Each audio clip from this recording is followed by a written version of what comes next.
Namaste and good evening, everyone. Welcome to the first partial session on Smile with the Snakes hosted by the team Green Alley on day 29th August 2021. And it's me, Prince Rai, the moderator for the today's session. Before moving towards the session, I would like to introduce actually what the team Green Alley is. Team Green Alley mainly focuses on the scientific innovation and exploration in a transdisciplinary manner. And we also try to deal with the rapid rising environmental and the geological issues. Also, we are involved in the some research based on the bioscience, and we are also planning to get involved in the project works in the near future. So here's the description of our team Green Alley. So today we have Mr. Basanta Subedi as an active snake rescuer of all the time from the Dang district. And he's pursuing his academics on the agriculture from Rampur campus, Chitwan district, and from under the affiliation of Agricultural and Forestry University, AFU. And also I would like to notify that this session is being recorded and will also be posted in the YouTube channel named as Conceptual Biology. And please feel free to leave your and drop your questions in the chat section, and we will surely try to address all of these questions at the end of the session. So before starting the session, I would like to play a video here, and I would like to start the session.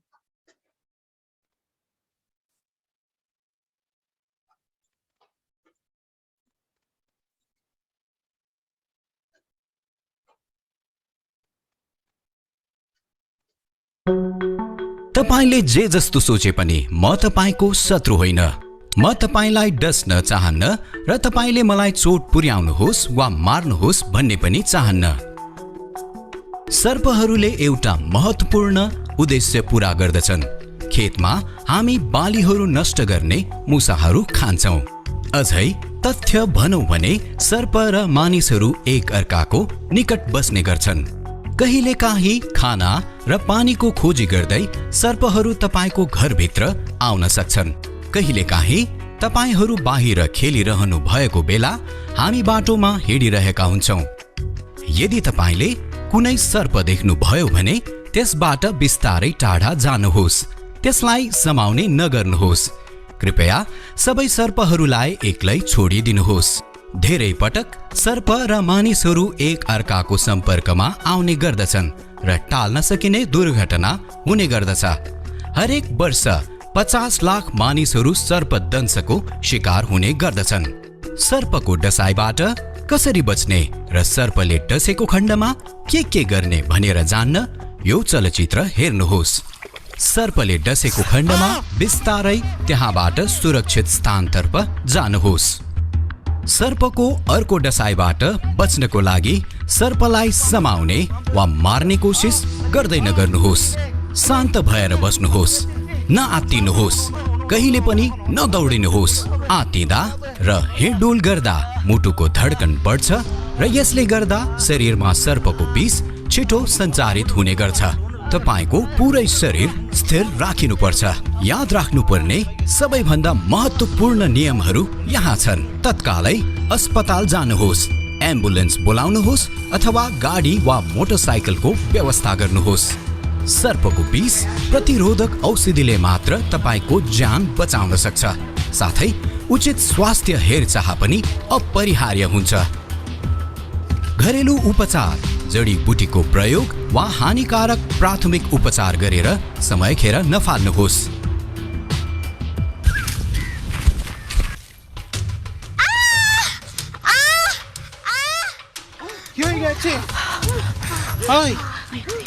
कसिएको लुगालाई खुकुलो गराउनुहोस्। तुरन्त सबै गरगहनाहरू फुकाल्नुहोस्। सर्पले डसेपछि उत्तानो पारेर बिरामीलाई सुताउँदा सास रोकिन सक्छ। बिरामीले बान्ता गरेको खण्डमा बिरामीलाई जहिले पनि देब्रेकोल्टे फर्काई अनुहारलाई तलतिर फर्काएर सुताउनुहोस्। कहिले पनि डोरी या कपडाको प्रयोग गरेर डसेको भागमा कसिने गरी नबाँध्नुहोस्। यसो गर्नाले रक्त प्रवाह रोकिन गएर अङ्ग काटेर फाल्नुपर्ने सम्मको स्थिति आउन सक्छ। कहिले पनि विषलाई चुसेर निकाल्ने प्रयास नगर्नुहोस्। कहिले पनि सर्पले डसेको ठाउँलाई चलाउने धुने वा त्यसमा औषधि लगाउने नगर्नुहोस्। विषलाई बगाउनको लागि कहिले पनि घाउलाई कुनै पनि कुराले काट्ने नगर्नुहोस्। यो खतरनाक हुन्छ र यसले घाउमा संक्रमण गराउन सक्छ। बिरामीलाई आफ्नो ठाउँबाट सार्दा उनलाई सावधानीपूर्वक बोक्नुहोस् वा अस्थायी स्ट्रेचर प्रयोग गर्नुहोस्। बिरामीलाई अस्पतालसम्म पुर्याउँदा बिरामी बेहोस हुन सक्ने भएकोले एकजना व्यक्तिले बिरामीको पछाडिबाट अडेस दिनुपर्छ। आफ्नो दैनिक जीवनमा सर्पको डसाइबाट बच्न वा डसाइको सम्भावनालाई कम गर्न तपाईले के गर्न सक्नुहुन्छ? जहिले पनि खुट्टा ढाकिने खालको जुत्ता वा बुट र लामो प्यान्ट लगाउनुहोस्। खेत, मैदान या झाडी भएको ठाउँमा जाँदा राम्रोसँग हेरेर हिँड्नुहोस्। ठाउँ सुरक्षित भए नभएको हेर्नका लागि आफ्नो हात प्रयोग गर्नु अघि लौरो प्रयोग गर्नुहोस्। जमिनमा भएका दुलोहरूमा वा खोक्रो काठका मुढा तथा रुखहरूमा कहिले पनि हातहरू नछिराउनुहोस्। मैदान तथा खेतबारीहरूमा जाँदा जहिले पनि साथी वा परिवारको सदस्यलाई लिएर जानुहोस्। तपाईलाई मद्दत कहिले आवश्यक पर्न सक्छ भन्ने कुरा तपाईलाई कहिले पनि थाहा हुँदैन। घरमा हुँदा के गर्ने? सर्पहरूलाई बारम्बार आउनबाट रोक्नका लागि खानेकुरा र पानीलाई ढक्कन लगाएका भाँडाहरूमा राख्नुहोस्। सर्पहरू मुसा खोज्दै घरभित्र आउने गर्दछन्। घर तथा अन्य भवनहरूलाई मुसारहित बनाउनुहोस्। भुइँमा खसेका खानेकुराहरूलाई सफा गर्नुहोस् र ठाउँहरूलाई सफा सुग्घर राख्नुहोस्। घरमा सर्प तथा मुसाहरू प्रवेश गर्न सक्ने प्वालहरू सक्ने जति खोजेर टाल्नुहोस्। काठ दाउराको थुप्रोलाई घरबाट टाढा सुरक्षित दूरीमा राख्नुहोस्। पकाउनका लागि प्रयोग गर्ने दाउराहरू भुइँभन्दा अलिकति माथि उचाइमा राख्नुहोस्। घर वरिपरिको क्षेत्रलाई चाङ लगाइएका वस्तु, झाडी, फोहोर मैलाहरू हटाएर खाली राख्नुहोस्। पात पतिङ्गरहरू हटाएर बाटोघाटो सफा राख्नुहोस्। केही सर्पहरू रातिको समयमा बाहिर निक्लने भएकोले जमिनभन्दा माथि उठाइएको खाटमा सुत्न महत्त्वपूर्ण हुन्छ ताकि सुत्दाखेरि तपाईँ सर्पमाथि पल्टिने नहोस्। राम्रोसँग अड्काइएको झुलभित्र सुत्नु सबभन्दा बढी प्रभावकारी हुन्छ। यसो गर्नाले सर्पका साथसाथै लामखुट्टे, बिच्छी, माकुरा आदिको टोकाइबाट पनि बच्न सकिन्छ। रातको समयमा बाहिर निक्लदा जहिले पनि बत्ती वा टर्च प्रयोग गर्नुहोस्। आफ्नो वरिपरिका बारेमा तपाईलाई थाहै भए तापनि सर्प कुन बेला कहाँ हुन्छ केही भन्न सकिँदैन। आफ्ना जुत्ता तथा बुटहरूलाई जहिले पनि उल्टो पारेर राख्नुहोस् ताकि त्यसभित्र सर्प जस्ता कुनै पनि जनावर गएर लुक्न नसकोस्। माथिका सुझावहरू पालना गरेर धेरै मानिसहरूको जीवन बचाइएको छ। यी महत्त्वपूर्ण नियमहरू अरूहरूसँग साझा गर्नुहोस्। याद राख्नुहोस् कि विषालु सर्पले डसेपछि विष प्रतिरोधक औषधि मात्र प्रभावकारी उपचार हो। हजारौं प्रकारका सर्पहरू हुन्छन् तर तीमध्ये केही मात्र विषालु हुन्छन्। खतरा मोल्ने काम नगर्नुहोस्। यदि कस्तो प्रकारको सर्पले तपाईलाई डसेको हो भनेर तपाईँ निश्चित हुनुहुन्न भने पनि जहिले नजिकैको अस्पतालमा तुरन्तै जानुहोस्। आफ्ना नजिकका स्वास्थ्य संस्थाहरूको ठेगाना थाहा पाइराख्नुहोस्। त्यहाँसम्म कसरी पुग्ने भनेर आफ्नो साथीहरू र परिवारसँग योजना बनाउनुहोस्। कहिल्यै पनि घरेलु उपचार विधि प्रयोग नगर्नुहोस्। प्राथमिक उपचारका वैज्ञानिक विधिहरू पालना गर्नुहोस्। एकदमै ढिलो हुँदासम्म आफ्नो घर वरिपरि परिवर्तनहरू गर्नका लागि नपर्खनुहोस्। बसोबासका लागि हामी समान ठाउँहरूलाई साझा रूपमा प्रयोग गर्छौँ। आउनुहोस् दुवै लामो तथा उत्पादक जीवनहरू जिउँछौँ भनेर सुनिश्चित गरौँ।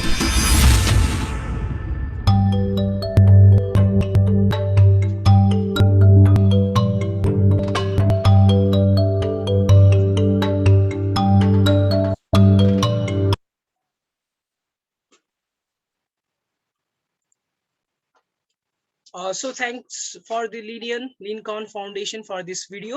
अबको हामी समयमा चाहिँ अब डाइरेक्ट सेसनमा जानेछौँ। त्योभन्दा अगाडि हजुरहरूलाई एउटा नोटिस दिन चाहे। हजुरहरूले सेसनको बिचमा चाहिँ आफ्नो मेल आइडी तल च्याट सेक्सनमा दिन सक्नुहुन्छ र आफ्नो क्वेसन्सहरू पनि त्यही च्याट सेक्सनमा ड्रप गर्न सक्नुहुन्छ र यस पछाडि हामी जब यो सेसनलाई एन्ड गर्छौँ त्यस पछाडि हजुरहरूलाई आफ्नो सर्टिफिकेट आजको सेसनको चाहिँ हजुरको मेलमा आउनेछ।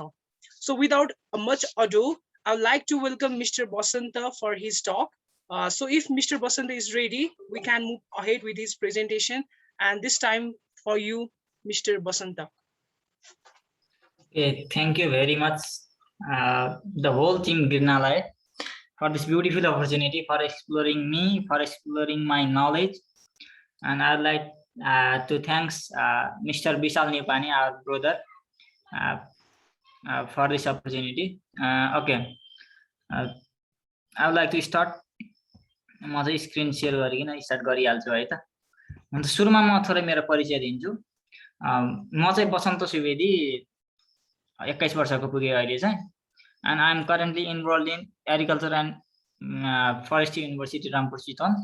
अहिले चाहिँ म सेकेन्ड इयरमा भर्खरै प्रवेश गरेँ हैन। एन्ड स्नेक रेस्क्युइङ को काम चाहिँ मैले विगत 4 वर्षदेखि गरिरहेको छु र मैले चाहिँ स्नेक रेस्क्यु मात्र गरिरहेको छैन कि स्नेक रिलेटेड डिफ्रेन्ट स्टफ्सहरु पनि पढिरहेको छु। द्याट्स वाइ म चाहिँ स्नेकको भेनमहरुसित पनि हैन स्नेकका धेरै म्याटर स्नेक साइकोलोजी सम्बन्धी पनि पढिरहेको छु, स्नेक भेनम सम्बन्धी पनि पढिरहेको छु, धेरै कुराहरु चाहिँ सर्प लगायतका धेरै कुराहरु चाहिँ पढिरहेको छु। Snake rescue is a kind of job for me हैन, एउटा काम जस्तो भएको छ विगत 4 वर्षदेखि गरिरहेको। र यो दौरानमा चाहिँ मैले के कस्तो अनुभवहरु भोगे त्यो पनि मैले सुनाउने छु। फर्स्टली चाहिँ म स्लाइडबाट जान चाहे।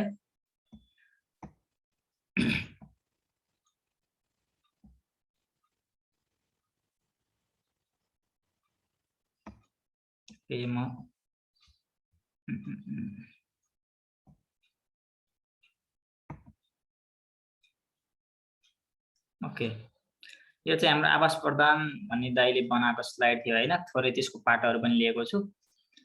यो चाहिँ मलाई ब्युटिफुल लाग्यो के। ओके, टकिङ अबाउट स्नेक्स हैन, सर्प भनेका के हुन्? तपाईहरु चाहिँ अधिकांश यहाँ त्रिचन्द्रमा पढेको बीएससी साइन्सको स्टुडेन्टहरु हुनुहुन्छ, जसले गर्दा चाहिँ मैले यो स्लाइड राखे है। स्नेक्सहरु भनेको कस्ता खालको प्राणीहरु हुन् त भन्दा उनीहरुको खुट्टाहरु हुँदैन है, they are limbless creatures and they have elongated body covered with scales. Scales भनेको चाहिँ सर्पको विशेषता हो हैन, सर्पको कत्ला भनेर भन्छ।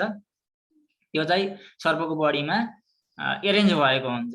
अनि सर्पहरुलाई चाहिँ सर्पेन्ट्स भनेर पनि सुन्नुभयो होला हैन। स्नेक्सहरुलाई चाहिँ सर्पेन्ट्स भनेर किन भन्छ त भन्दा सर्पको जुन साइन्टिफिक क्लासिफिकेसन छ हैन, नोमेनक्लेचर अनुसार चाहिँ सर्पको सब अर्डर सर्पेन्ट्स अथवा ओफिडिया भएको हुनाले यसलाई चाहिँ सर्पेन्ट्स भनेर भनिएको हो हैन।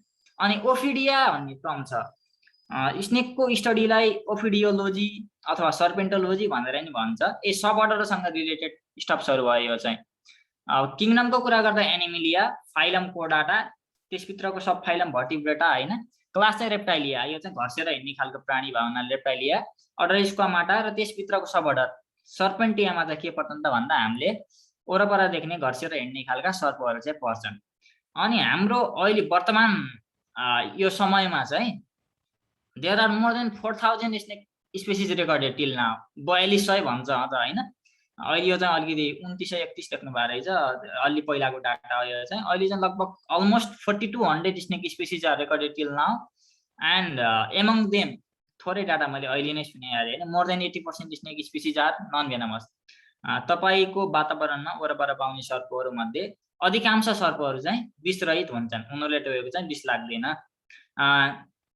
And snakes are one of the most important and integral part of ecosystem हैन। हाम्रो जुन यो चलिरहेको इकोसिस्टम छ, यो इकोसिस्टममा चाहिँ प्रत्येक प्राणीको उति नै महत्व हुन्छ। जुन हिसाबले हामीले बाघको, गैंडाको, भालु लगायतका जति पनि ठुला ठुला प्राणीहरु छन् त्यस्तै खालको महत्व चाहिँ सर्पको पनि हुन्छ, हरेक प्राणीको हुन्छ। And the scales of the scales on the body of the snake are imbricate. अब साइन्स स्टुडेन्ट हुनुहुन्छ भने चाहिँ तपाईले इम्ब्रिकेट एस्टिभेसन भनेर बोटानीमा पढ्नु भएको होला हैन। इम्ब्रिकेट भने चाहिँ के हो त भन्दा एउटाको उप्रो अर्को, जस्तै टाइल्सहरु लगाएको हुन्छ नि घरमा, टाइल्सहरु लगाउने बेला चाहिँ एउटाको उप्रो अर्को खनाएको जस्तो हैन, ओभरल्याप गरेको के, ओभरल्याप टाइपको म्यानरमा चाहिँ यिनीहरुको कत्लाहरुको ओरिएन्टेसन हुन्छ, जुन चाहिँ यो सर्पहरुको चाहिँ विशेष क्यारेक्टरिस्टिक फिचर चाहिँ हो। अब चाहिँ म नेक्स्ट स्लाइडमा जानु छ है। अब नेपालको कुरा गर्दा हैन, हाम्रो नेपालको कुरा गर्दा नेपालमा कस्ता खालका सर्पहरू पाइन्छन् त? Talking about snakes in Nepal, there are 89 snake species recorded. यो चाहिँ लगभग 2012 को डाटा हो नि, अहिले अझ यो पनि पुरानै डाटा हो, 6-7 वर्ष अगाडिकै डाटा हो। तर पनि यही डाटालाई चाहिँ हामीले अहिलेसम्म मानिरहेको छ है। नयाँ योभन्दा पछाडिको कुनै पनि लिटरेचर अथवा आर्टिकल्सहरू चाहिँ त्यसरी छैन यति प्रजातिका सापहरू छन् भनेर, जसले गर्दा चाहिँ हामीले 89 स्नेक स्पेसिसलाई नै मध्यनजर गरेर अगाडि बढ्छौँ। अहिले चाहिँ अलमोस्ट 100 जति चाहिँ पत्ता लाग्यो होला हैन, नयाँ सापहरू पनि पत्ता लागिरहेको छ। 89 स्नेक स्पेसिस रेकर्डेड छ। यो चाहिँ 2013 को शर्मा एटल, शर्मा लगायतका टोलीले पत्ता लागेको कुरा भयो। अनि हाम्रो स्नेकको फ्यामिलिजहरू हैन, अहिले चाहिँ 6 वटा फ्यामिली भने हैन, यो चाहिँ अलिकति पहिला चाहिँ 5 वटा फ्यामिली। इलापिड, इलापिड भनेको कस्तो खालको फ्यामिली हो त भन्दा कोब्रा जाइन करेट, जुन तपाईहरुले देख्ने घरको वरपर देख्ने गोमन सर्प भन्नुहुन्छ तपाईले हैन, जसलाई चाहिँ कोब्रा भनेर भन्छ। अनि करेट जसलाई चाहिँ नेपालीमा गडाइट सर्प भनेर भनिन्छ, यो चाहिँ इलापिड भन्ने फ्यामिलीमा चाहिँ पर्छ। अनि अर्को फ्यामिली छ भाइपरेडी। भाइपरेडी भनेको भाइपर्सहरू, ग्रीन पिड भाइपर हैन, धेरै खालको भाइपरहरू छ। यो भाइपर को फ्यामिली पनि 2 नम्बरमा पर्यो। अर्को छ टाइफ्लोडी, अनि बोइडी, अनि कोलुब्रिडी। कोलुब्रिडी भन्ने जुन छ यो चाहिँ सबैभन्दा लार्जेस्ट फ्यामिली हो है। यसमा चाहिँ सबैभन्दा बढी सर्पहरू चाहिँ पाउने गर्छ। अब हाम्रो नेपालको कुरा गर्दा चाहिँ विषालु सापहरू कति छन् त हैन, अप टु नाउ 17, ल कहिले चाहिँ स्क्रिनमा केरिरहनु भएको छ है, कृपया यस्तो नगरिदिनु होला। 17 species of snakes that occur in Nepal are front fang. Front fang र रियर फ्याङ भन्ने दुईटा टर्म्सहरू छ है। फ्रन्ट फ्याङ भनेको चाहिँ दाँत अगाडि भएको, अनि फ्याङ भन्ने जुन टर्म छ नि, फ्याङ भन्ने टर्म चाहिँ जहिले पनि सर्पले विषालु सर्पको कुरा गर्ने बेला चाहिँ आउँछ। फ्याङ भनेको 20 दन्त, हाम्रो टिथ भए जस्तै हैन, यिनीहरुको चाहिँ यो फ्याङ भनेको मोडिफाइड टिथ हो। अनि फ्याङ भएका सर्पहरू चाहिँ हाम्रो नेपालमा पाउने 17 स्पेसिसहरू छ फ्रन्ट फ्याङ।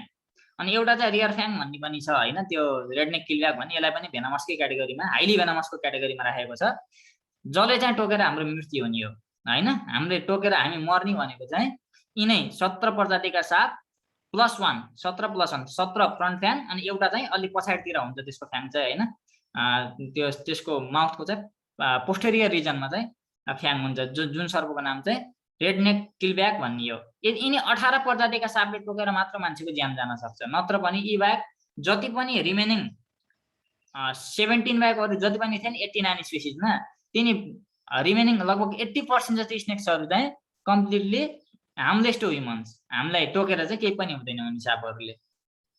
ओके, अब स्नेक आइडेन्टिफिकेसनको कुरा आउँछ है। सर्पलाई कसरी चिन्ने त हैन, सर्प यो विषालु यो अविषालु भनेर कसरी चिन्ने, यो कुरा पनि एकदम महत्त्वपूर्ण कुरा भयो। सर्पहरू देख्दा बित्तिकै हामीले चाहिँ कस्तो गर्छौं त भन्दा नजिकबाट चाहिँ अब्जर्भेसन गर्दिनौं, जसले गर्दा चाहिँ मैले यो आइडेन्टिफिकेसन अफ स्नेकको ओभरभ्यू त दिन्छु मैले हैन, कसरी आइडेन्टिफाई गर्ने त्यो चाहिँ, किनभने तपाईहरु अधिकांश जुलोजीको स्टुडेन्ट हुनुहुन्छ अथवा साइन्सको स्टुडेन्ट हुनुहुन्छ, जसले गर्दा चाहिँ मैले कसरी स्केल काउन्ट गरिन्छ त भन्ने कुरा चाहिँ गर्छु। तर इन्डिभिजुअल स्नेकमा त यो यति हुन्छ भनेर चाहिँ म त्यति डिपली चाहिँ जाँदिन है त। सर्पलाई चिन्ने भनेको जुन साइन्टिफिक वे छ त्यो भनेको स्केल काउन्ट भनेर भन्छ हैन। सर्पको जुन कत्लाहरू हुन्छ त्यो कत्लाहरूलाई गनेर चाहिँ हामीले के गर्छौं त भन्दा यो सर्प हो भनेर चाहिँ पत्ता लगाउँछौं। अब नर्मल एपियरेन्सबाट पनि मान्छेहरूले चाहिँ हैन त्यसको मर्फोलोजिकल क्यारेक्टर कस्तो छ, त्यसको टाउको कत्रो छ हैन, त्यसको घाँटी कत्रो छ, अनि कत्रो साइजको छ, यताउता यिनी कुराहरूले पनि यो सर्प हो भनेर चाहिँ मान्छेहरूले मूल्याङ्कन गर्छ। तर त्यो भनेको साइन्टिफिक वे हैन। साइन्टिफिक वे भनेको चाहिँ काउन्टिङ स्केल छ हैन, उनीहरुको कत्लाहरू। जस्तै यहाँ यो रुक्नु ल, यो कर्सर देखाएको छु है मैले, यहाँ माथितिरको हेर्नु त, यो रेड कलरको कलरेसन भएको यसलाई चाहिँ अप्पर लेबियल भनेर भन्छ हैन। यो चाहिँ ओठ, हाम्रो जुन ओठ छ, ओठ तल्लो ओठ र माथिल्लो ओठ भने जस्तै यो माथिको जुन रेड कलरको कलरेसनको स्केल्सहरू छ त्यसलाई चाहिँ अप्पर लेबियल भनेर भन्छ। अनि तलको येलो कलरको स्केललाई चाहिँ लोअर लेबियल भनेर भन्छ, लोअर लेबियल अथवा लोरियल भनेर भन्छ हैन। यस्तै यिनीहरुको पोजिसन अनुसार चाहिँ स्केलहरुको छुट्टा छुट्टै नाम दिएको छ। अब सर्पलाई स्केल काउन्ट त गर्ने भनेर भन्यौं हैन, कसरी चाहिँ स्केल काउन्ट गरिन्छ त त्यो कुरा पनि मैले थोरै भने। 3 प्रकारले चाहिँ सर्पहरुमा स्केल काउन्ट चाहिँ गरिन्छ। अनि स्केल भनेको चाहिँ तपाईको सर्पको डोर्सल रिजनमा चाहिँ हुन्छ है। डोर्सल रिजनमा चाहिँ स्केल काउन्ट चाहिँ गरिन्छ। डोर्सल रिजन भनेको ढाडको रिजन, डी फर डोर्सल, डीबाट ढाड है, अनि भी फर भेन्ट्रल, भीबाट भुँडी, भुँडीतिरको भागलाई भेन्ट्रल भाग भन्छ र ढाडतिरको भागलाई डोर्सल भाग भन्छ र स्केल काउन्ट गर्ने भनेको डोर्सल रिजनमा हो। अनि यो स्केल काउन्ट गर्ने बेला कसरी गर्ने त भन्दा तीनवटा मेथड्सहरु छ। एउटा चाहिँ अब्लिक मेथड। अब्लिक मेथड भनेको कस्तो त भन्दा यो हेर्नु त, यो मैले कर्सर देखाएको छु नि, यो कर्सर जसरी हिँडेको छ यो भनेको अब्लिक मेथड भयो, तलबाट माथितिर आउने के। यो खालको काउन्टलाई चाहिँ के भन्छ त भन्दा अब्लिक काउन्ट भनेर भन्छ। अर्को छ तपाईको अल्टरनेट काउन्ट। अल्टरनेट काउन्ट भनेको जस्तो यहाँ एउटै लाइनमा जानलाई हैन, तर स्केल चाहिँ टाइल्स जसरी एरेन्ज भएको हुन्छ भनेको थियो अघि हामीले है। टाइल्स जसरी अल्टरनेटली एरेन्ज भएको हुन्छ, जसले गर्दा चाहिँ यसरी अल्टरनेटली काउन्ट गर्न पनि सकिन्छ। यो भनेको चाहिँ दोस्रो नम्बरको काउन्ट भयो। अर्को छ triangular or V shape count. अब हेर्नुस् त यहाँ एउटा 1 देखि 9 सम्म गएको छ र तल आउने बेला चाहिँ 17 सम्म, जसरी पनि 17 पुगेको छ नि, 1 देखि 17 पुगेको छ। तपाईले अब्लिकली काउन्ट गर्ने बेला पनि 17 पुगेको छ हैन, भी शेपको काउन्ट गर्ने बेला पनि 17 पुगेको छ र अल्टरनेट काउन्ट गर्ने बेला पनि 17 पुगेको छ। यिनी तीनवटा भनेका सर्पहरुको स्केल काउन्ट गर्ने मेथड्सहरु भयो, डोर्सल स्केल्सहरु काउन्ट गर्ने मेथड्सहरु। अनि हामीले जुन साइन्टिफिक वे मानिन्छ सर्पलाई यो सर्प भनेर चिन्ने चाहिँ यसरी नै हो, स्केल काउन्टबाटै हो। अरु कुनै हार्ड एन्ड फास्ट त्यस्तो रुलहरु चाहिँ छैन। अब मान्छेले चाहिँ नर्मली एक्सपिरियन्सबाट हामीले जति युज टु भयो हैन, सर्पहरु देख्दै गयो भने चाहिँ युज टु भइन्छ र युज टु भएस चाहिँ हामीले यो सर्प भनेर चिन्ने गर्छौं। तर साइन्टिफिक वे चाहिँ के रहेछ त भन्दा स्केल काउन्ट। मेरो आवाज आइरा छ नि? कसैले माइक अन गर्छ? Okay okay. अब जस्तो स्केल काउन्टको एउटा एक्जाम्पल ल्याउने बेला हैन, कुन सर्प भने कसरी चिन्ने त भन्दा जस्तो यहाँ दुईटा प्रजाति छ, दुईटै पाइथनको प्रजातिहरु हो हैन। एउटा इन्डियन रक पाइथन, अर्को चाहिँ बर्मुज पाइथन भनेर भन्छ। अनि देख्ने बेला चाहिँ यिनीहरु झ्याप्पै उस्तै हुन्छ के, मान्छेले अब एपियरेन्सबाट चाहिँ झ्याप्पै थाहा पाउन सक्दैन। यसको लागि सबैभन्दा राम्रो उपाय भनेको जुन त्यो साइन्टिफिक वे छ नि, र साइन्टिफिक वे स्केल काउन्टको चाहिँ यहाँ जरुरत हुन्छ। अब यो स्लाइडमा हेर्नु त, त्यो तपाईको लेफ्टतिर भएको स्नेकलाई इन्डियन रक पाइथन भन्छ, राइटतिरको बुर्मुज पाइथन भनेर भन्छ। यहाँ तलै लेखेको छ हैन। अब यो साथै मोर्फोलोजिकली जस्तै तपाईले देखेर चिनिन्छ, कसरी चिनियो त भन्दा यसको जुन आँखादेखि माथिको कलरेसन हेर्नु त, यो कर्सर अलि डिपली देखेन के। यो आँखादेखि माथिको जुन यो कलरेसन छ यो पिंकिश टाइपको छ। आँखादेखि अलिकति माथितिरको रिजन पिंकिश टाइपको छ। यसको चाहिँ अलि ग्रेस टाइपको ब्राउनिश टाइपको छ। यसको चाहिँ पिंकिश टाइप। यो भनेको नर्मल मोर्फोलोजिकल तपाईले हेरेर चिन्ने हैन।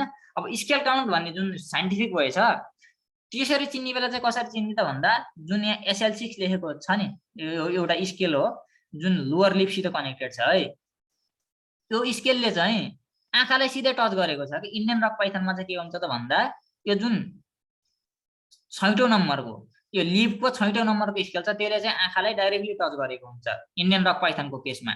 यसमा चाहिँ के छ त भन्दा जुन बर्मिज पाइथन छ यसमा चाहिँ SL6 भन्ने यो कत्लाले चाहिँ डाइरेक्टली टच गरेको छैन। यसको उपर अरु दुईटा कत्लाहरु छन्, हेर्नुस् त अरु दुईटा कत्लाहरु छन्, तिनले चाहिँ आँखालाई टच गरेछन्। यसरी चाहिँ स्केल काउन्टबाट सर्पहरुलाई उस्तै देखिने, मोर्फोलोजिकली उस्तै देखिने सर्पहरुलाई चाहिँ यसरी छुटाउने चाहिँ गरिन्छ।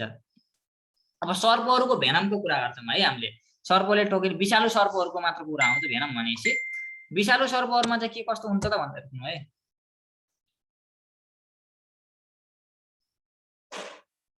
ओके, विषालु सर्पहरुको केसमा चाहिँ भेनम ग्ल्यान्ड भन्ने हुन्छ। भेनम ग्ल्यान्ड भने के हो त भन्दा जस्तै हामीले खाने बेला हाम्रो रियाल निस्किन्छ हैन। रियाल निस्किने केले निकाल्छ त भन्दा स्यालिभरी ग्ल्यान्ड भन्ने हुन्छ। रियाल निकाल्ने हाम्रो शरीरमा स्यालिभरी ग्ल्यान्ड भन्ने हुन्छ। अनि यो सर्पहरुमा भेनम ग्ल्यान्ड भनेको चाहिँ त्यही स्यालिभरी ग्ल्यान्ड नै हो, मोडिफाइड स्यालिभरी ग्ल्यान्ड हो क्या। स्पेशल त्यस्तो खालको केही पनि हुँदैन। अनि यो स्यालिभरी ग्ल्यान्ड चाहिँ कता हुन्छ त भन्दा यिनीहरुको जुनै भेनम ग्ल्यान्ड भनेर भन्छ सर्पको केसमा चाहिँ हैन, त्यो चाहिँ आँखादेखि अलिकति पछाडीतिरको रिजनमा हुन्छ। यहाँ कर्सरमा हेर्नु, यो चाहिँ स्यालिभरी ग्ल्यान्ड अथवा पोइजन ग्ल्यान्ड भनेर लेखेको छ है यहाँ। अनि यो जुन भेनम अपरेटस भनेको चाहिँ तीनटा भागको सम्मिश्रण हो। It is a combination of 3 things है। त्यसमा चाहिँ के पर्छ त भन्दा द फर्स्ट वान, सुरुमा चाहिँ ग्ल्यान्ड आउन पर्यो है। सुरुमा चाहिँ जुन यो विष उत्पादन गर्ने ठाउँ हुन पर्यो हैन, एउटा ग्ल्यान्ड हुन पर्यो। यो ग्ल्यान्डले चाहिँ के गर्छ, पोइजन ग्ल्यान्डले भेनमलाई चाहिँ सेक्रेट गर्छ। अनि यो भेनम सेक्रेट गरेर सिधै दाँतमा चाहिँ आउँदैन, त्यसलाई चाहिँ एउटा पाइप जस्तो माध्यम चाहिन्छ जुनलाई चाहिँ भेनम डक्ट अथवा पोइजन डक्ट, पोइजन भन्ने वर्ड युज भइरहेको रहेछ। स्नेकको केसमा चाहिँ पोइजन भन्दा भेनमलाई चाहिँ बढी एप्रोप्रिएट मान्छ है। भेनम भन्दा चाहिँ सर्पहरूले कसैले भन्दा हुन्छ नि पोइजनस स्नेक भनेर भन्दा हुन्छ कि पोइजनस भन्दा चाहिँ भेनमस स्नेक भनेको चाहिँ बढी टेक्निकल्ली राम्रो देखिन्छ, बढी साइन्टिफिक सुनिन्छ है। अनि जुन यो भेनम डक्ट छ, यो भेनम डक्ट हुँदै कहाँ जान्छ त भन्दा यसका दाँतहरूमा, यिनी नुकिला होइन तिखिला दाँतहरूमा चाहिँ विष जान्छ। अनि यसले टोकेर हामीलाई विष लाग्ने कसरी रहेछ त भन्दा यही भेनम ग्ल्यान्डबाट जुन सिक्रेट भएको भेनम छ, जुन हाम्रो चाहिँ सेलिभरी ग्ल्यान्डबाट सिक्रेट भएको रियाल जस्तै भेनम ग्ल्यान्डबाट सिक्रेट भएको भेनम चाहिँ यो भेनम डक्ट हुँदै कहाँ जाँदो रहेछ फ्याङ्सहरूमा। यसलाई चाहिँ टिथ भन्न मिलेन है। अब यो चाहिँ टिथ चाहिँ मोडिफाई भइसक्यो। केसमा मोडिफाई भयो त भन्दा स्नेकको केसमा फ्याङमा मोडिफाई भयो र यही फ्याङले चाहिँ टोकेर त्यहीबाट चाहिँ के गर्ने हो त भन्दा भेनम ग्ल्यान्डमा प्रोड्युस भएको भेनम चाहिँ इन्जेक्ट गर्ने हो। भेनम अपरेटसमा के पर्यो, एउटा पोइजन ग्ल्यान्ड, एउटा पोइजन डक्ट अनि अर्को फ्याङ्स पर्यो है। तीनटा कुराहरू पर्यो, भेनम ग्ल्यान्ड, भेनम डक्ट अनि अर्को चाहिँ फ्याङ। अनि जुन यो हाम्रो भेनमस स्नेक्सहरू भनेर भन्यौँ अघि हामीले होइन, विष लाग्ने सर्पहरू भनेर भन्यौँ, त्यो चाहिँ दुईटा फ्यामिलीमा मात्र छ। अघि हामीले 5वटा फ्यामिली 6वटा फ्यामिली छन् भनेर कुरा गर्यौँ। तिनी 5-6वटा फ्यामिली मध्ये दुईटा फ्यामिलीमा मात्र भेनमस स्नेक्सहरू चाहिँ पर्छन्। त्यो भनेको एउटा इलापिडी फ्यामिली, इलापिडी भनेको तपाईँको त्यही कमन कोब्राजहरू र करेतहरूको फ्यामिली, अनि कोरल्सहरूको फ्यामिली, अनि अर्को छ भाइपरेडी, भाइपर्सहरूको फ्यामिली। यो भाइपर बारेमा नि अहिले हामीले अलि विस्तृत रूपमा जानकारी दिन्छु मैले त्यसको बारेमा पनि है। In Viperidae but not Elapidae or polypidae fangs are mounted on a rotatable maxilla making them tractable भनेको छ है। कस्तो हुन्छ त भन्दा जुन यिनी कोब्राहरू करेतहरू इलापिड फ्यामिलीका सर्पको प्रजातिहरू छन् उनीहरूको चाहिँ दाँत फिक्स्ड हुन्छ क्या। जस्तै अगाडि हाम्रो दुईटा दाँत छ नि, हाम्रो जति पनि सबै दाँतहरू फिक्स है, त्यस्तै उनीहरूको दुईटा फ्याङ्सहरू चाहिँ फिक्स्ड हुन्छ भन्नाले त्यो रोटेसन गर्न मिल्दैन कि। हामीले दाँतलाई चाहेर यो दाँतलाई मैले भित्रतिर हाल्छु बाहिरतिर निकाल्छु भनेर हामीले सक्दैनौँ नि त। हो त्यस्तै खालको यो इलापिड फ्यामिली जुन कोब्रा करेतहरू छ यिनीहरूमा चाहिँ फोल्डेबल चिज चाहिँ हुँदैन। तर जुन भाइपरहरूको फ्यामिली छ होइन उनीहरूको चाहिँ दाँत पनि एकदम ठुलो हुन्छ। इलापिडहरूको दाँत अलिकति सानो सानो साइजको हुन्छ, यिनीहरू भाइपरहरूको चाहिँ दाँत पनि एकदम लार्ज साइजको हुन्छ। अनि यिनीहरूको दाँत चाहिँ रोटेटेबल हुन्छ क्या। उनीहरूले चाह्यो भने चाहिँ त्यो दाँतलाई फोल्ड गर्न सक्छन् भित्र राख्ने, अनि उनीहरूले अट्याक गर्ने बेला शिकारलाई टोक्ने बेला मात्र त्यो दाँतलाई चाहिँ इरेक्ट गराउने काम चाहिँ गर्छन्। भाइपर र इलापिडलाई चाहिँ त्यसरी पनि छुटाउन सकिन्छ टोक्नीको आधारमा होइन। In Colubridae venom secreted by Duvernoy's glands track down groups in posterior maxilla. अब हेर्नुहोस् जुन हामीले नन भेनमस स्नेक्स भनेर पढ्छौँ नि उनीहरूको पनि साइन्टिस्टहरूले चाहिँ के मान्छन् त भन्दा भेनम चाहिँ हुन्छ, उनीहरूले पनि भेनम चाहिँ सेक्रेट गर्छन्। तर उनीहरूले टोक्ने बेला जब उनीहरूले बाइट गर्छन्, बाइट गर्ने बेला चाहिँ उनीहरूको त्यो भेनम ग्ल्यान्ड अथवा भेनम टिथ भनौँ न फ्याङ्सहरूले चाहिँ हाम्रो ह्युमन बडीलाई टच गर्दैन भन्ने मान्यता छ कि। उनीहरूले टोक्ने बेला चाहिँ नर्मल बाहिरका टिथहरू नर्मल टिथहरूले मात्र टोक्छन्। उनीहरूको जुन फ्याङ्स भन्ने हुन्छ त्यो टिथहरूले चाहिँ नटोके हुनाले मान्छेलाई विष नलाग्ने हो भन्ने पनि कतिपय साइन्टिस्टहरूले चाहिँ यस्तो खालको मान्यता राख्छन्। पोस्टेरियर फ्याङ भएको स्नेक्सहरू भयो यिनी चाहिँ। अब स्नेक भेनम सर्पको बिख भने के हो त होइन, जुन पोइजन र भेनममा धेरै कुरा टेक्निकल्ली चाहिँ धेरै कुराहरू फरक छ। तर यो भेनम भन्ने कुरा चाहिँ पोइजनबाट डिराइभ भएको हो। ल्याटिन वर्ड भेनम भन्ने एउटा वर्डबाट डिराइभ भएको जसको मिनिङ चाहिँ के हो त भन्दा पोइजन भन्ने हो होइन। अनि यो जुन स्नेक भेनम छ नि मान्छेहरूले खाएको पनि हुन्छन् क्या। यो इन्ट्रेस्टिङ कुरा छ होइन। एउटा सद्गुरु भन्ने एउटा स्पिरिचुअल मान्छे इन्डियाको चिन्नुहुन्छ होला होइन। इन्डियातिर चाहिँ अहिले उनी भर्खरै नेपाल हुँदै माउन्ट कतातिर चाइनाको कतातिर चाहिँ उनी ध्यान गर्न गएको थियो भनेर आरओएनबीतिर पनि आइरहेको थियो होइन। नेपाल हुँदै उनी चाहिँ गए। उनले पनि स्नेक भेनम चाहिँ खाएको छन्। कोब्राको मिल्क चाहिँ उनले कोब्राको भेनम चाहिँ दुधमा मिसाएर खाएको छन् क्या। अब यसमा पनि रहस्य छ किन खाएको छन् त भन्दा स्नेक भेनम भनेको केही पनि होइन, नर्मल कम्प्लिकेटेड प्रोटिन हो। जुन प्रोटिन हामीले मासुहरू खान्छौँ नि, मासुहरू खाएर जुन हामीले प्रोटिन लिन्छौँ त्यस्तै खालको अझ भास्ट, त्योभन्दा पनि अझ बढी कम्प्लिकेटेड प्रोटिन हो। More than 90% snake venom is protein. अब त्यो बाहेक अरू रहेको तपाईँको जुन 10% कम्पोनेन्ट्सहरू हुन्छ त्यसमा चाहिँ बल्ल टक्सिन्सहरू हुन्छ। टक्सिन भनेको चाहिँ त्यसले चाहिँ हाम्रो शरीरले बिगार गर्छ। मोर देन 90% भेनमको कम्पोजिसन चाहिँ प्रोटिन हुँदो रहेछ भने चाहिँ त्यो चाहिँ इडिबल पनि हुँदो रहेछ होइन। यदि तपाईँको शरीरमा घाउ छैन, तपाईँको जिब्रोमा कतै चोटपटक छैन, तपाईँको दाँतहरूमा कतै चोटपटक छैन हैन, हाम्रो ब्लड स्ट्रिममा चाहिँ जान भएन के भेनम। भेनमले कति बेला मात्र इफेक्ट गर्छ त भन्दा जति बेला त्यो चाहिँ हाम्रो ब्लड स्ट्रिममा जान्छ।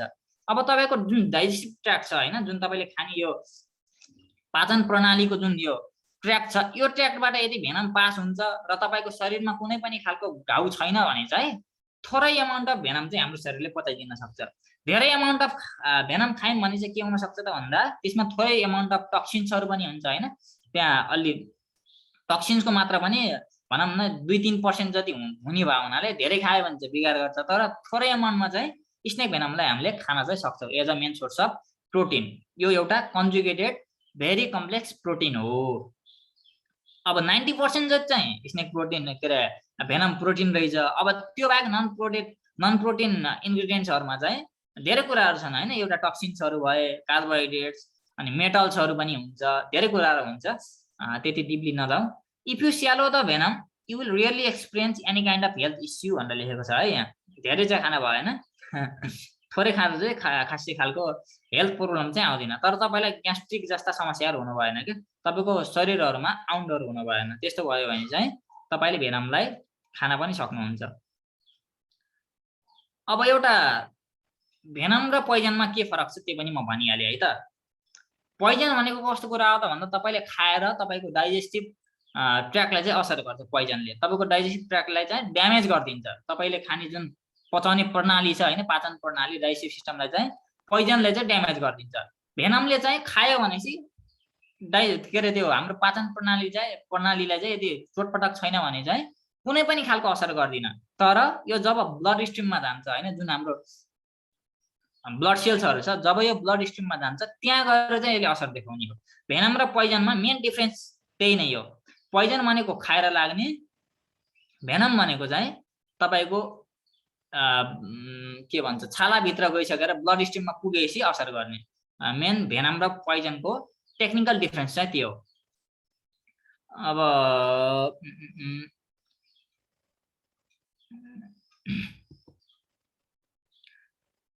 भेनमका टाइप्सहरू छ हैन।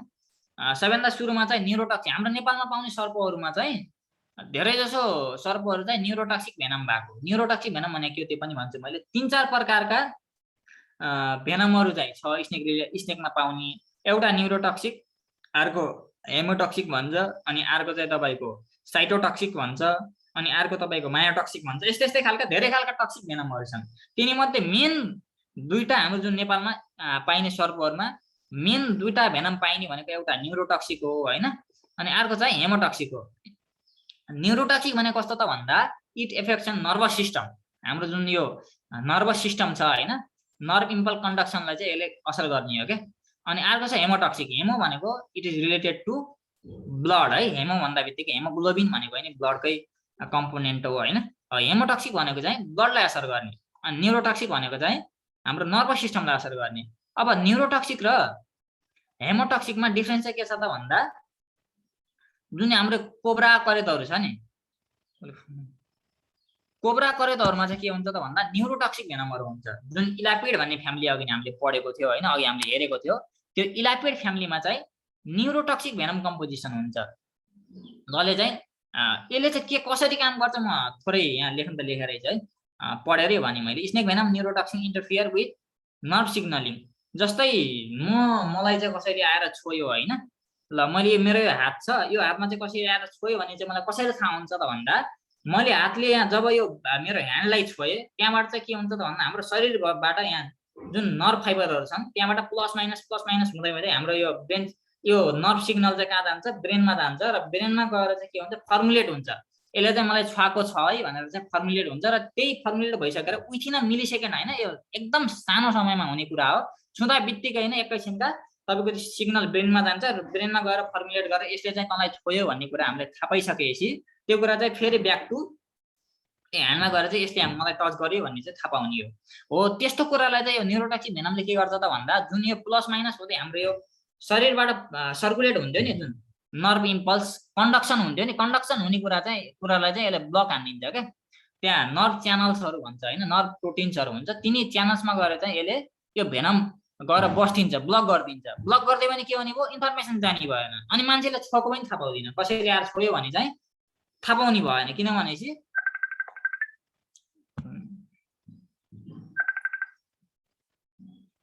किन थाहा पाउँदैन त भन्दा त्यही हाम्रो नर्भ फाइबरहरू चाहिँ ब्लक भयो होइन, हाम्रो नर्भ च्यानल्सहरू चाहिँ ब्लक भयो, जसले गर्दा चाहिँ मान्छेले छोएको पनि थाहा पाउने भएन।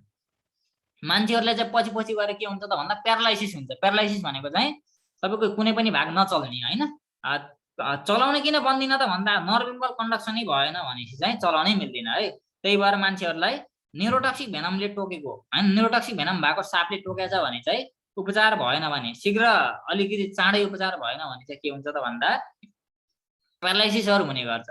अनि प्यारालाइसिस भयो भने चाहिँ मान्छे पछि पछि गएर अझै उपचार पाएन भने चाहिँ सास फेर्न गाह्रो हुन्छ, मान्छे मर्छ है। अब यहाँ लेखेको पोइन्टहरू हेरौँ। The toxin binds to a specific receptor in a manner that blocks neurotransmitter from binding the receptor. जुन न्युरोट्रान्समिटर होइन, जुन हाम्रो इन्फर्मेसनहरू पास गर्ने ट्रान्समिटरहरू हुन्छन्, त्यहाँ गएर चाहिँ के गरिदिन्छ, यसले ब्लक गरिदिन्छ, जसले गर्दा इन्फर्मेसन चाहिँ फर्दर सर्कुलेट हुन पाएन। अनि हाम्रो चाहिँ के हुने भयो, प्यारालाइसिस हुने भयो, छोएको कुरा नथाहा पाउने कुराहरू हुने भयो होइन। न्युरोटक्सिक फिचर जुन चाहिँ इलापिड, मैले कोब्रा र करेतको कुरा गरिरहेको छु होइन। न्युरोटक्सिक फिचर भनेको इलापिड फ्यामिली, जुनमा चाहिँ कोब्रा र करेतहरू पर्छन्, is the predominant cause of morbidity and mortality related to snake envenoming in Nepal. हाम्रो नेपालमा चाहिँ अधिकांश मान्छेहरू मर्ने होइन, जति पनि पपुलेसन छ त्यसमध्येको म्याक्सिमम पपुलेसनहरू मर्ने भनेको यही न्युरोटक्सिक सर्पहरूले टोकेर हो है। यिनै खालका नेचर भएका न्युरोटक्सिक भेनम भएका सर्पहरूले टोकेर चाहिँ हाम्रो नेपालमा म्याक्सिमम एमाउन्ट अफ पपुलेसन चाहिँ मरिरहेको हुन्छ। अनि न्युरोटक्सिक सर्पले टोक्यो भने चाहिँ के कस्ता खालका सिम्पटम्सहरू देखिन्छ त होइन। यो कुरा चाहिँ हामीले सबैभन्दा सुरुमा टोसिस, यो भनेको सबैभन्दा मेन सिम्पटम्स होइन। न्युरोटक्सिक भेनम भएको सर्पले टोक्यो भने चाहिँ टोसिस भनेको कस्तो हो त भन्दा तपाईँको जुन यो आइलिड्सहरू हुन्छ नि, अप्पर आइलिड मेनली यहाँ छ, अप्पर आइलिड चाहिँ मान्छेले खोल्नै सक्दैन क्या। मान्छे चाहिँ पुरै निदाको जस्तो, अथवा हुन्छ नि त्यो रक्सी खा बेला झ्याप भए बेला मान्छेले आँखै खोल्न नसक्ने हो, त्यस्तो खालको नेचर चाहिँ हुन्छ। अनि त्यो मान्छेलाई कुनै पनि न्युरोटक्सिक भेनम भएको स्नेकले टोकेको छ र उसलाई चाहिँ टोसिस भन्ने सिम्पटम देखियो भने चाहिँ उसलाई अनकन्सियस भएको जस्तो फिल हुन्छ कि। उसलाई अब नजिकै गएर ओए भन्नुपर्छ होइन, बिस्तारै गराउनु पर्छ, एकछिन आँखा खोल्छ फेरि उसको आँखा निदाइहाल्छ। उसले चाहिँ त्यो आँखालाई अप्पर आइलिडले चाहिँ स्टेबल राख्नै सक्दैन, त त्यो क्लोज भइहाल्छ। अर्धनिन्द्रामा मान्छे जस्तो देखिन्छ, त्यस्तै खालको लुक्स चाहिँ देखिन्छ। टोसिस भनेको चाहिँ त्यस्तो खालको सिम्पटम्स हो।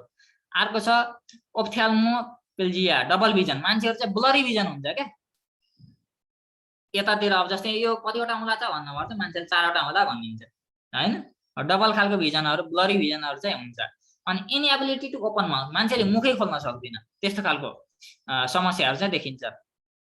पिपुलरी dilation, often non responsive to light होइन। लाइट बाल्दै पनि, आँखामा लाइट बाल्दै पनि त्यो मान्छेलाई केही परे जस्तै लाग्दैन।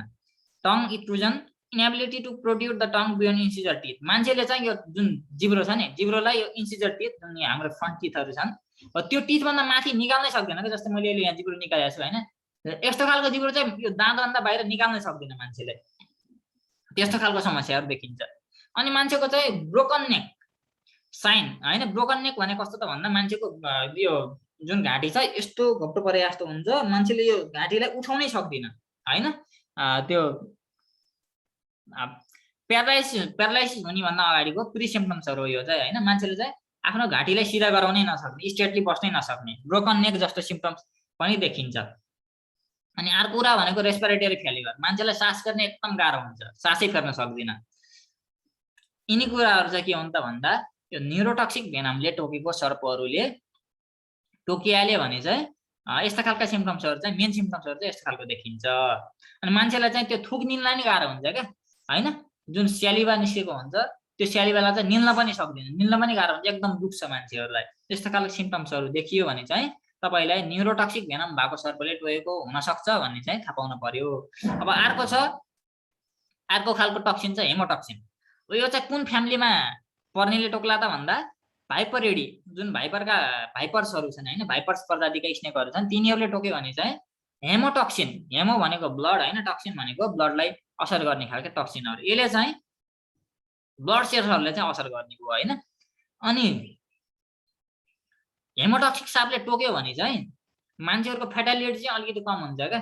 जस्तै न्युरोटक्सिकले टोकेर मान्छेहरू चाहिँ बढी मरेको हुन्छ, हेमोटक्सिक सर्पले टोकेर विष छाडेर पनि मान्छेहरू बाँचिरहेको हुन्छ। यो चाहिँ त्यही भएर हेमोटक्सिक सर्पहरूलाई हाइली भेनमस भन्दा होइन भेनमसको क्याटेगोरीमा राखेको छ।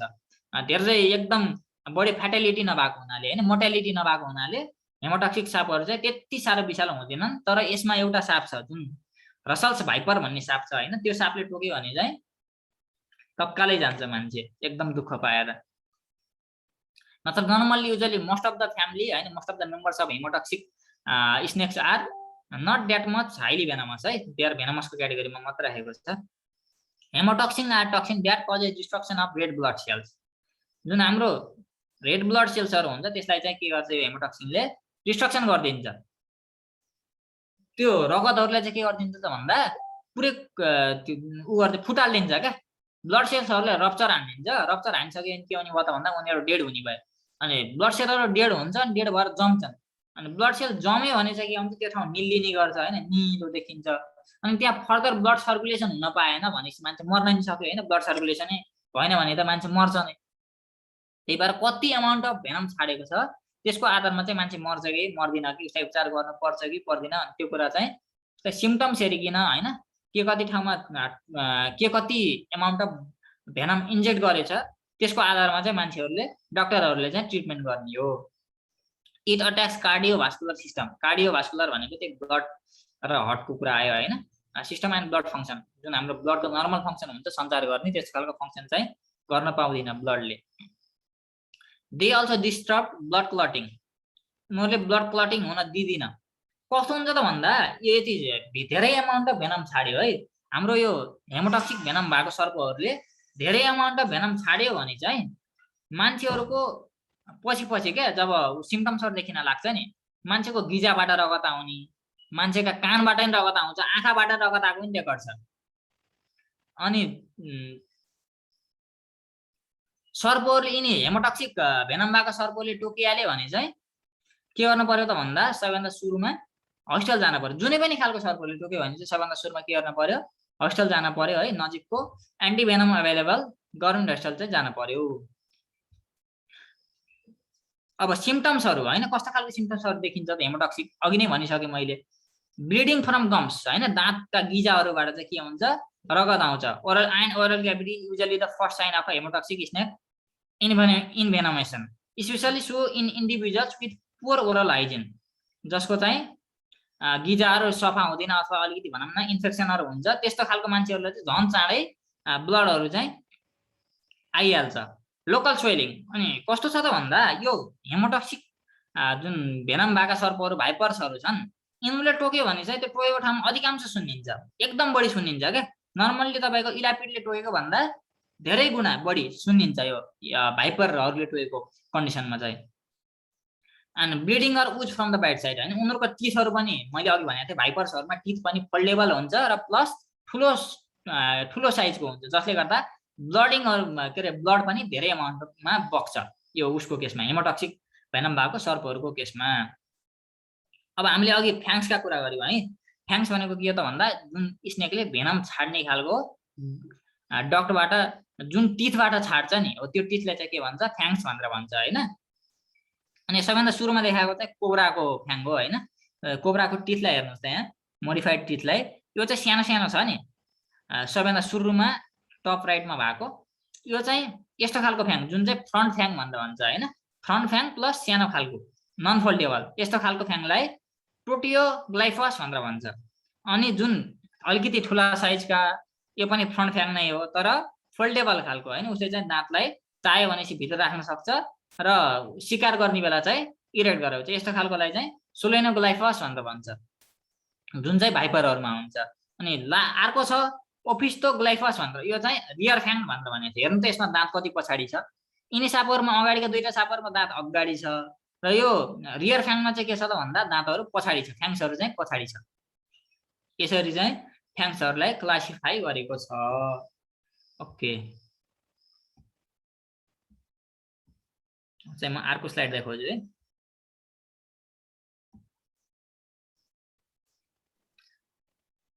अब चाहिँ मैले नेपालमा पाइने सर्पहरू होइन यिनीहरूको बारेमा चाहिँ थोरै मेरो फोटोग्राफिक रेकर्ड्सहरू छ हैन, मैले खिचेका फोटोहरू छ, तिनी फोटोहरूलाई देखाइकिन सर्पहरूलाई कसरी आइडेन्टिफाई गर्ने अनि सर्पहरू कुन सर्प विषालु कुन सर्प अविषालु तिनी कुराहरू चाहिँ देखाउने छु। अगाडि यो the summer terror facts versus myths भन्ने हेरौँ है। यो टाइटल किन लेखेको हो त भन्दा समर टेरर, यो चाहिँ युजुअली समर सिजनमा हैन, जब समर स्टार्ट हुन्छ चैत वैशाख लागेपछि बल्ल सर्पहरू चाहिँ देखिने गर्छ। अनि समरबाट चाहिँ हुँदै हुँदै तपाईको रेनी सिजनसम्म सर्पहरू मजाले एकदम अधिकांश रूपमा देखिन्छ। जब विन्टरको सुरुवात हुन्छ अनि उनीहरू चाहिँ विन्टर स्लिप अथवा हाइबरनेसनमा चाहिँ जान्छ अनि सर्पहरू चाहिँ 5-6 महिनाको लागि शीत निद्रा भनेर भन्छ हैन, शीत निद्रा। उनीहरू चाहिँ एउटा ह्याप्पी खालको भोजनहरू गर्छ, ह्याप्पी खालको खानाहरू खान्छ अनि उनीहरू चाहिँ त्यो विन्टर सिजनमा क्लाइमेट टोलरेट गर्न नसक्ने हुनाले कोल्ड ब्लडेड एनिमल्स भएको हुनाले हाइबरनेसनमा चाहिँ जान्छ। अनि यो समरलाई चाहिँ किन टेरर भनेर लेखेको छु त भन्दा मैले हाम्रो यो समर सिजनमा चाहिँ धेरै इन्सिडेन्टहरू हुन्छ कि स्नेक बाइटको हैन, सर्पदंशको घटनाहरू चाहिँ एकदम बढी हुन्छन्, जसले गर्दा चाहिँ द समर टेरर भन्ने मैले टाइटल राखेको हो। Speaking about snakes in Nepal, हाम्रो नेपालको तुलनामा हैन सर्पको कुरा गर्नुपर्दा the word snake looks more venomous than the species itself. मान्छेलाई सर्प भन्दा बित्तिकै हैन त्यो स्पेसिस कस्तो छ हैन, भेनमस हो कि नन भेनमस हो कि मान्छेलाई बाल छैन, मान्छेलाई त्यसको कुनै परवाह छैन, सर्प देखियो कि यो चाहिँ विष लाग्ने हो भन्ने खालको मानसिकता चाहिँ छ। किन त्यस्तो छ त भन्दा because the word has that much remorse in our भन्ने हाम्रोमा चाहिँ यति अफवाह छ हैन, यति खालको भ्रमहरू छन् कि सर्प सम्बन्धी हैन, मान्छेहरूले चाहिँ जुन सर्प पनि विषालु हो भनेर चाहिँ सोच्छ। People don't have anything about snake. People don't know anything about snakes and often die by snake bite due to lack of knowledge in common people as well as untrained doctors. अब यो पनि एउटा मुख्य विषय, एउटा चुनौतीको विषय हो हैन, मान्छेहरूलाई चाहिँ सामान्य ज्ञान पनि छैन। अविषालु सर्पले टोकिरहेछ मान्छेलाई, अविषालु सर्पले टोकेर मान्छे मरिरहेको छ।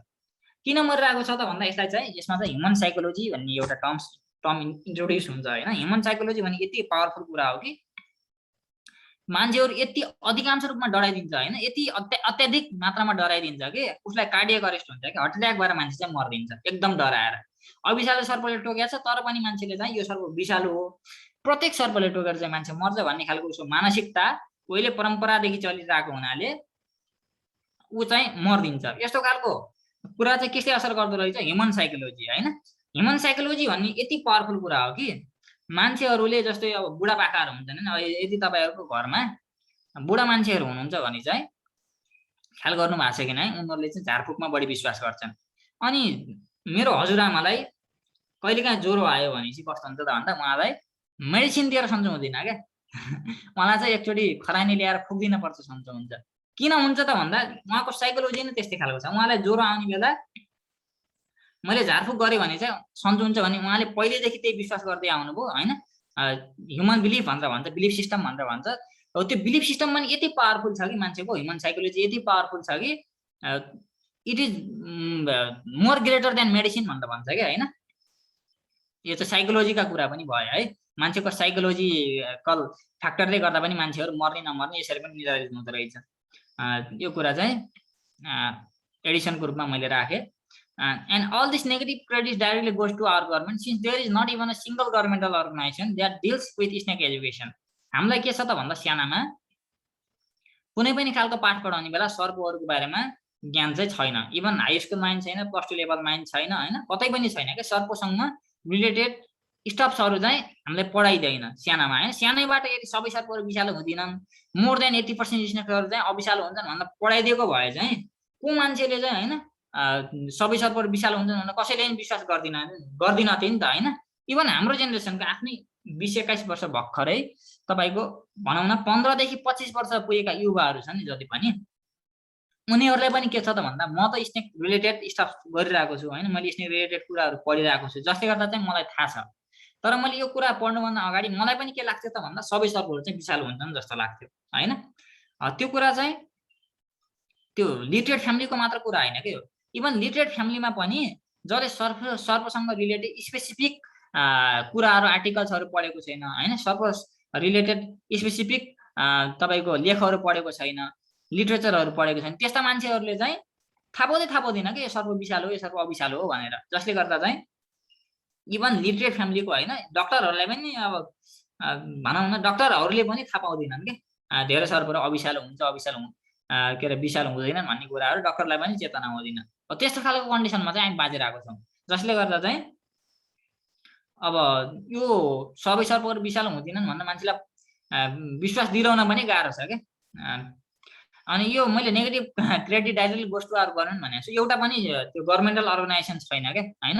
गभर्मेन्टले चाहिँ सर्पसँग रिलेटेड स्पेसिफिक अर्गनाइजेसन चाहिँ गराएको छैन। एनजिओहरू चाहिँ छन्, नन गभर्मेन्टल अर्गनाइजेसनहरू पनि छन् होइन, तिनीहरू चाहिँ धेरै धेरै छन्। तर गभर्मेन्टल अर्गनाइजेसन भइदिएको भए चाहिँ झन् बढी इफेक्टिभ हुन्थ्यो कि भन्ने चाहिँ यो मेरो व्यक्तिगत धारणा भयो।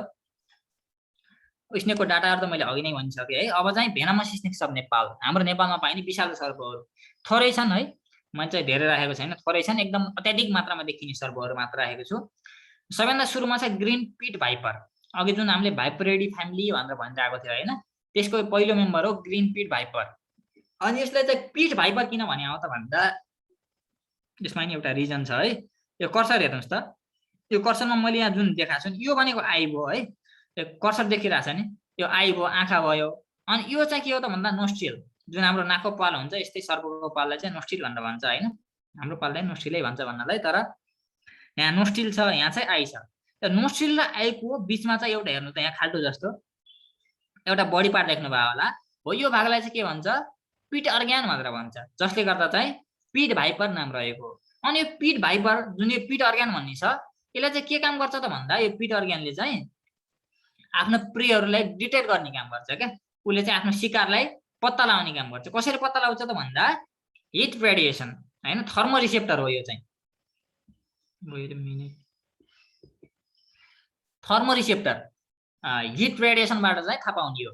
जस्तै उसको शिकार मानौ एउटा मुसा सर्टेन 1 मिटरको डिस्टेन्समा छ भने चाहिँ यसले त्यही पिट अर्ग्यान युज गरिकन उसले चाहिँ यति टाढा छ यो प्राणी भनेर ट्याक्कै थाहा पाइदिन सक्छ क्या। अनि त्यही हिसाबले चाहिँ यसले स्ट्राइक गर्ने हो, शिकारलाई चाहिँ आक्रमण गर्ने हो। त्योभन्दा अगाडि टाढै छ भने चाहिँ आक्रमण गर्दैन। उसले चाहिँ त्यही हिट रेडिएसन जुन पिट अर्ग्यान छ, थर्मो रिसेप्टर छ, यसले चाहिँ पत्ता लगाएर यो यति मेरो अब नजिकमा छ, अब चाहिँ मैले यसलाई अट्याक गरेँ भने चाहिँ मैले यो शिकारलाई भेट्न सक्छु भन्ने थाहा पाइसकेपछि चाहिँ बल्ल यसले अट्याक गर्ने हो।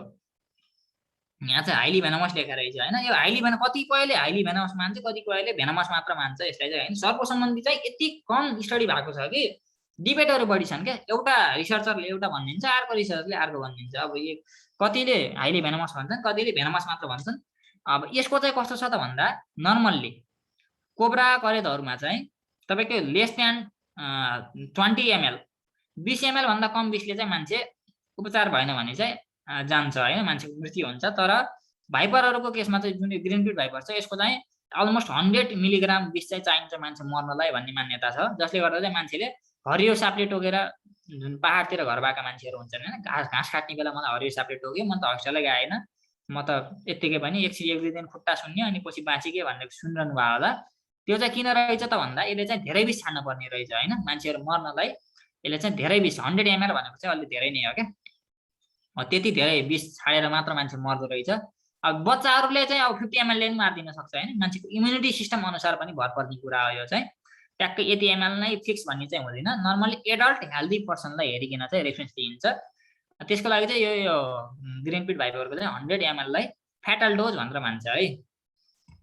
अब अर्को छ स्पेटिकल अथवा कमन कोब्रा, सबैभन्दा मोस्ट कमन स्नेक हो यो चाहिँ होइन। हाम्रो देशमा पाइने भेनमस स्नेकहरूमा सबैभन्दा बढी पपुलेसन भएको हिसाब पनि यही होला मलाई जहाँसम्म लाग्छ। Spectacle cobra and common cobra or common cobra. यसलाई चाहिँ स्पेक्टिकल कोब्रा किन रह्यो त भन्दा यसको स्लाइड हेर्नुहोस् त, स्लाइडको जुन यो राइटतिरको मैले जुन कर्सर लगेको यो फिगर छ यसमा हेर्नुहोस् त, यसमा चाहिँ चस्मा जस्तो आकार छ नि, यु सेप अथवा भी सेपको चस्मा जस्तो आकार छ कि दुईटा गोलो छ नि, यहाँ पनि गोलो यहाँ पनि गोलो, जसले गर्दा चाहिँ यसलाई स्पेक्टिकल चस्मा जस्तो आकार भएको हुनाले स्पेक्टिकल्ड भनेर भन्छ होइन, स्पेक्टिकल कोब्रा। अथवा कमन कोब्रा किन भन्यो त भन्दा सबैभन्दा बढी पाइने सबैभन्दा बढी देखिने कोब्रा भएको हुनाले कमन कोब्रा भनेको हो। अनि यसको साइन्टिफिक नेम चाहिँ नाजा नाजा। दुई प्रकारका टु कोब्राहरू पाइन्छ हाम्रो नेपालमा, एउटा यो स्पेक्टिकल कोब्रा, अर्को चाहिँ मोनोसिलेट कोब्रा भन्ने छ होइन। मोनोसिलेट कोब्राको चाहिँ के हुन्छ त भन्दा जुन यहाँ दुईटा गोला छन् नि, हेर्नुहोस् त यहाँ दुईटा गोला, इन दुईटा गोला जस्तो फ्युज भएको हुन्छ कि एउटै गोलो जस्तो देखिन्छ, ओभल खालको स्ट्रक्चर हुन्छ मोनोसिलेट कोब्रामा। स्पेक्टिकल कोब्रामा चाहिँ भी सेपको हुन्छ। मैले चाहिँ यो मोनोसिलेटको बनाएन है स्लाइड, यहीँबाट बुझाउनुलाई। मोनोसिलेट कोब्रा र स्पेक्टिकल कोब्रामा चाहिँ मोनोसिलेट कोब्रा जुन एउटा मात्र गोलो भएको सर्प हुन्छ त्यो चाहिँ अलिकति बढी एग्रेसिभ भएको चाहिँ मानिन्छ। अनि रोहित गिरी लगायतको टिमहरूले चाहिँ यो मोनोसिलेट कोब्रामा चाहिँ भेनम स्पिड गर्ने खालको हैन भेनमलाई थुक्न सक्ने खालको एबिलिटी हुन्छ भनेर चाहिँ पत्ता पनि लागेको थियो, उनको आर्टिकल पनि पब्लिस भएको थियो हैन। This is the good thing for us. हाम्रो देशमै नयाँ कुरा पत्ता लगाउने भनेको राम्रो कुरा हो। यो चाहिँ सबैभन्दा बढी पाइने भेनमस स्नेकको लिस्टमा पर्छ। साइन्टिफिक नेम नाजा नाजा। यसको नेचर चाहिँ हाइली भेनमस। यसले टोकेर हैन 12 देखि 15 मिलिग्राम मात्र विष छाड्यो भने चाहिँ मान्छे मर्छ हैन, एडल्ट हेल्दी पर्सन चाहिँ मर्छ। अनि यो चाहिँ न्युरोटक्सिक, जुन हाम्रो nerve impulse conduction plus minus भएर जुन हाम्रो इन्फर्मेसन सर्कुलेट हुन्छ हैन, हो त्यो सर्कुलेट हुने इन्फर्मेसनलाई चाहिँ यसले के गरिदिन्छ, न्युरोट्रान्समिटरहरूलाई ब्लक गरिदिन्छ अनि मान्छेहरु चाहिँ प्यारालाइसिस भएर मर्ने काम, रेस्पिरेटरी फेलियर हुन्छ अनि मान्छे चाहिँ मर्छ हैन, ट्रिटमेन्ट भएन भने चाहिँ। अनि it contains spectacle like pattern हैन, यो चस्मा जस्तो आकार हुन्छ in its head and it is characterised by its hood. Hood भने चाहिँ के हो त भन्दा यो जुन फैलाएको छ नि, हेर्नुस् त यसको नेक रिजन हेर्नुस्, यहाँ नेक रिजन कहाँको कर्सर कहाँ गयो ल, यसको नेक रिजन हेर्नुस् त, यो नेक रिजनमा कति सानो भाग छ हैन, र यसको हेड हेर्नुस्, हेड कति ब्रोड छ हो। यो चाहिँ यसले जुन यो टाउको छ, टाउकोलाई चाहिँ फुलाउन सक्छ के, अनि यो सापलाई चिन्ने पनि यसरी नै हो हैन। यदि कुनै पनि सापले यसरी घाँटी यदि सानो छ र टाउको यसरी फुल्लायो भने चाहिँ त्यो चाहिँ कोब्रा हो भनेर चाहिँ जान्न पर्यो। अब अर्को छ किङ कोब्रा। यो चाहिँ रोहित गिरीले खिचेको फोटो है। किङ कोब्रा भनेको चाहिँ यसका 2-3टा फ्याक्टरहरू छन्, एकदम इन्ट्रेस्टिङ सर्प हो यो चाहिँ हैन, एकदम ह्युमन इन्काउन्टरमा नआउने सर्प पनि हो। मान्छेको वासस्थान भन्दा अलि परै बस्छ, यो चाहिँ अलिकति घना जङ्गलतिर बस्न रुचाउँछ, जहाँ चाहिँ पानीको स्रोतहरू नजिक हुन्छ, बाँसका झ्याङहरू हुन्छन्, त्यस्तो ठाउँमा चट्टानहरू भएको हैन, त्यस्तो खालको ठाउँमा चाहिँ यो बस्न रुचाउँछ। अनि यसको साइन्टिफिक नेम ओफियोफ्यागस हेन्ना, यहाँबाट यसका फ्याक्टरहरू सुरु हुन्छ है। साइन्टिफिक नेममा एउटा फ्याक्ट छ ओफियोफ्यागस। ओफियोलोजी अघि भर्खर हामीले भनेको थियो हैन, ओफिडियोलोजी अथवा ओफियोलोजी भनेको चाहिँ स्टडी अफ स्नेक्स, हामी अघि भर्खर कुरा गरेका थियौँ। अनि अर्को चाहिँ फ्यागस। साइन्सको स्टुडेन्टलाई फ्यागस भनेको के बुझाउन पर्दैन होला। फ्यागस भनेको फ्यागीबाट आएको, PHAGY फ्यागी। फ्यागी भनेको इटिङ है, सिङ्गल निल्लीलाई फ्यागी भनेर भन्छ। ओफियो भनेको सर्प हो, फ्यागस भनेको खाने, सर्प खाने प्रजाति हो क्या। किङ कोब्रा भनेको यस्तो प्रजातिको सर्प, यसले सर्प पाएसम्म अरू खाँदैन क्या। खाना त खाँदैन भन्न चाहिँ मिलेन, यसले पायो भने मुसाहरू पनि खान्छ, तर यसको मेन डाइट चाहिँ के हो त भन्दा सर्प नै हो, जसले गर्दा यसको साइन्टिफिक नेम नै ओसियोफ्यागस हेन्ना रह्यो। अनि यो पनि हाइली भेनमस हुन्छ, न्युरोटक्सिक, त्यही कोब्रा जस्तै हो हैन, नामै किङ कोब्रा छ, कोब्रा जस्तै हो, यो पनि हाइली भेनमस, त्यो न्युरोटक्सिक नै हुन्छ।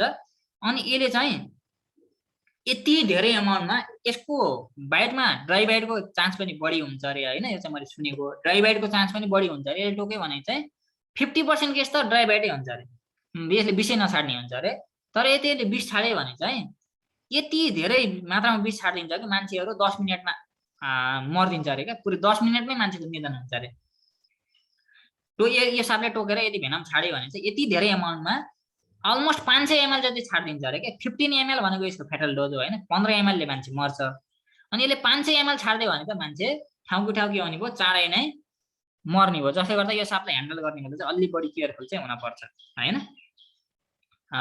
यो चाहिँ वर्ल्डकै सबैभन्दा लङ्गेस्ट भेनमस स्नेक हो। अनि यसलाई चाहिँ IUCN ले भल्नरेबल स्नेक भनेर पनि राखेको छ।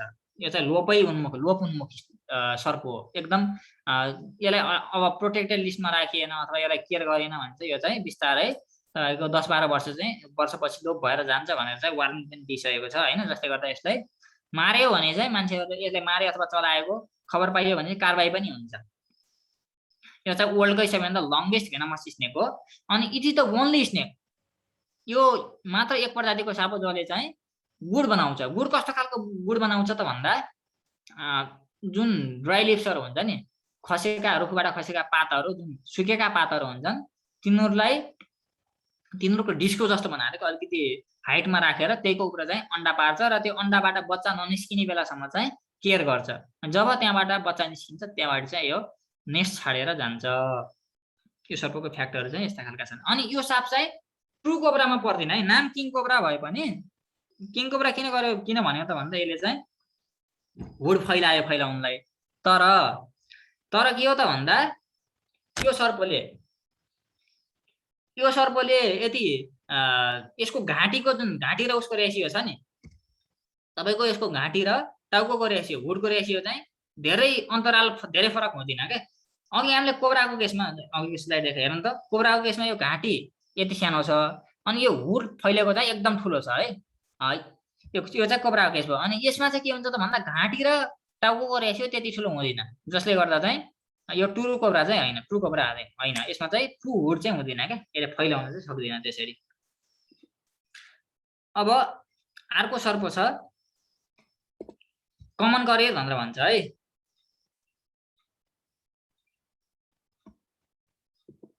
कमन करेज भनेको चाहिँ यसलाई चाहिँ साइलेन्ट किलर भन्दा नि भन्छ। यो चाहिँ रातितिर बढी एक्टिभ हुने खालको प्रजातिको साप हो। अनि कमन करेजलाई कसरी चिन्ने त भन्दा यो चाहिँ युजल्ली मोर देन 99% भन्दा नि हुन्छ, यो चाहिँ कालो कलरमा डार्क ब्ल्याक कलर एकदम गाढा कालो कलरमा सेता सेता धर्काहरू बढी हुन्छ। अनि मान्छेहरूले चाहिँ यो यसको सेतो कलरको स्नेक पनि देखाएको छ, ए कमन करेज सेतो कलरमा नि देख्यो अहिले भर्खरै हो, 1-2 वर्ष अगाडि है, 1 वर्ष अगाडि हो सायद, कमल देवकोटा लगायतका स्नेक रिसर्चरहरूले चाहिँ सेतो करेज पनि पत्ता लगाएको थियो। तर त्यो भनेको अपवाद जस्तो भयो, एक्सेप्सन जस्तो भयो होइन। त्यो भनेको तपाईँको थाउजन्ड्समा लाखमा एउटा हुने कुरा हो, त्यस्तो कुरा हामीले जानेर नि काम छैन। हामी चाहिँ नर्मल जुन कुराहरू छ त्योमा बढी फोकस छौँ। यो कमन करेज भन्ने साप चाहिँ तपाईँको डार्क ब्ल्याक कलरमा सेतो धर्काहरू हुन्छ। अनि मान्छेहरूले चाहिँ रातितिर देखिने जस्तो खालको साप सानो साइजको छ भने चाहिँ मान्छेले यो चाहिँ करेतो, यो चाहिँ विषालु गडाइ साप हो भनेर भनिहाल्छ। तर जहिले पनि ख्याल राख्नुहोस्, रातितिर एक्टिभ हुने सापहरू मध्ये तपाईँको घरको वरपर पाइने अत्याधिक मात्रामा देखिने भनेको यो साप मात्र हो। र यो सापलाई कसरी चिन्ने त भन्दा पुरै कालो कलरमा सेतो धर्काहरू हुन्छ। यसको स्केल काउन्टको कुरा गर्ने हो भने चाहिँ यसको जुन यो कर्सर हेर्नुहोस् त, यो जुन भेन्ट्रल पार्ट छ नि ढाडतिरको पोर्सन हेर्नु त, ढाडतिरको पोर्सनमा जुन यो बिचको स्केल मैले कर्सर देखाएको स्केलहरू यो चाहिँ अलिकति अरू स्केल भन्दा लार्जर छ नि, हेर्नु त जुन ढाडको स्पाइनल रिजनको जुन हुन्छ नि स्केल्सहरूको यो चाहिँ रिलेटिभली अरू स्केल भन्दा ठुलो हुन्छ। अनि हेक्सागोनल सेपको हुन्छ, 6वटा कुना भएको सेपको लार्ज स्केल्सहरू चाहिँ हुन्छ। यसरी चाहिँ यो सब स्केल काउन्टको रूपमा हेर्ने हो भने चाहिँ यसरी पनि चिन्न सकिन्छ। यो पनि हाइली भेनमस हो, यो पनि न्युरोटक्सिक हो। कोब्रा र करेजमा चाहिँ कुन सर्पले टोक्यो भने चाहिँ ट्रिटमेन्ट गर्न गाह्रो होला त? कसैले भन्नुहुन्छ माइक अन गरेर भन्नु त, कोब्रा र करेजले टोक्यो भने चाहिँ कुन सर्पले टोकेको केसमा ट्रिटमेन्ट गर्न अलिकति गाह्रो हुन्छ डक्टरहरूलाई क्या? कसैले केही आइडिया छ भने भन्न सक्नुहुन्छ?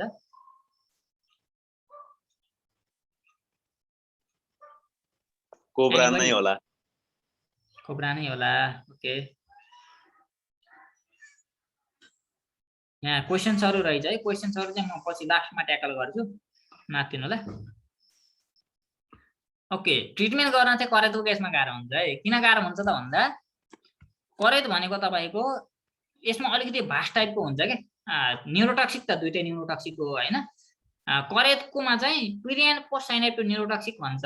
यसले चाहिँ जुन नर्भ च्यानलहरू छ होइन त्यो पास हुने बेला यसले चाहिँ अगाडितिरको होइन पछाडितिरको होइन प्री साइनेप्टिक नर्भ भनेर पढ्नुभयो होला, pre synaptic nerve post synaptic nerve भनेर पढ्नुभयो होला, एक्जन अनि तपाईँका डेन्ड्राइट्सहरू भनेर पढ्नुभयो होला होइन।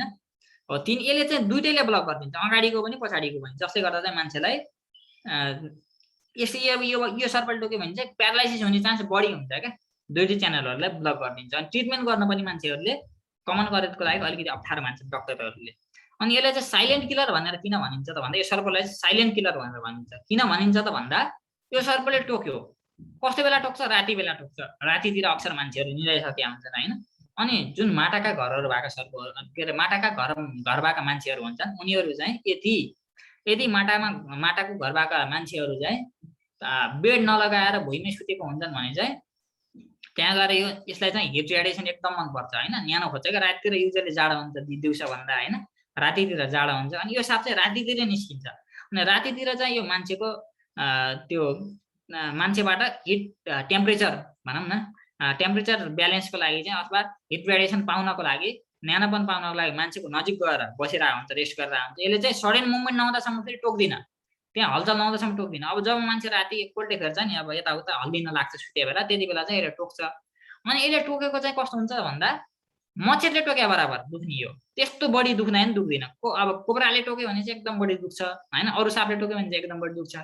तर यो सापका दाँत यति साना हुन्छन् कि होइन, जस्ट पिनले छेडे जस्तो मात्र क्या, एकैछिन सानो भनौँ न सर्ट टर्म हुन्छ यसको दुखाइ पनि त्यस्तो टोकेको ठाउँमा दुख्दैन कोब्राले टोकेको ठाउँमा एकछिनपछि अत्याधिक मात्रामा दुख्छ तर करेन्टले टोक्यो भने चाहिँ टोकेको ठाउँमा पहिलो कुरो बाइट मार्कै राम्ररी देखिन्न हैन सानो दामहरू हुन्छ मच्छरले टोके जस्तो त्यही माथि पनि दुख्दिन अब टोकेको ठाउँ नदुख्ने भयो त मान्छेले राति उस्तै परे मच्छरले टोक्या भन्छ थाहा नै पाउँदिन रातै सुतेको मान्छे सधैँको लागि सुत्छ हैन मान्छेले सर्पले टोक्या भने थाहा नै नपाएर मान्छे मर्दिन्छ क्या त्यही भएर चाहिँ यो सापलाई साइलेन्ट किलर भनेर भनेको रहेछ हैन अनि यति same amount of venom inject गर्ने हो हैन सेम अमाउन्ट अफ भेनम भन्नाले बराबर मात्रामा भेनम विष छाड्ने हो भने चाहिँ यो करेत प्रजातिका अझ ब्यान्डेड करेत भन्ने चाहिँ सबैभन्दा मोस्ट भेनमस स्नेक अफ नेपाल भनेर बुझिन्छ हैन अर्को प्रजाति यही करेतकै फ्यामिलीको हो त्यो पनि करेतकै जिनसको हो यही करेतका फ्यामिलीहरूले चाहिँ यदि सेम अमाउन्ट अफ भेनम छाड्ने हो भने चाहिँ मान्छे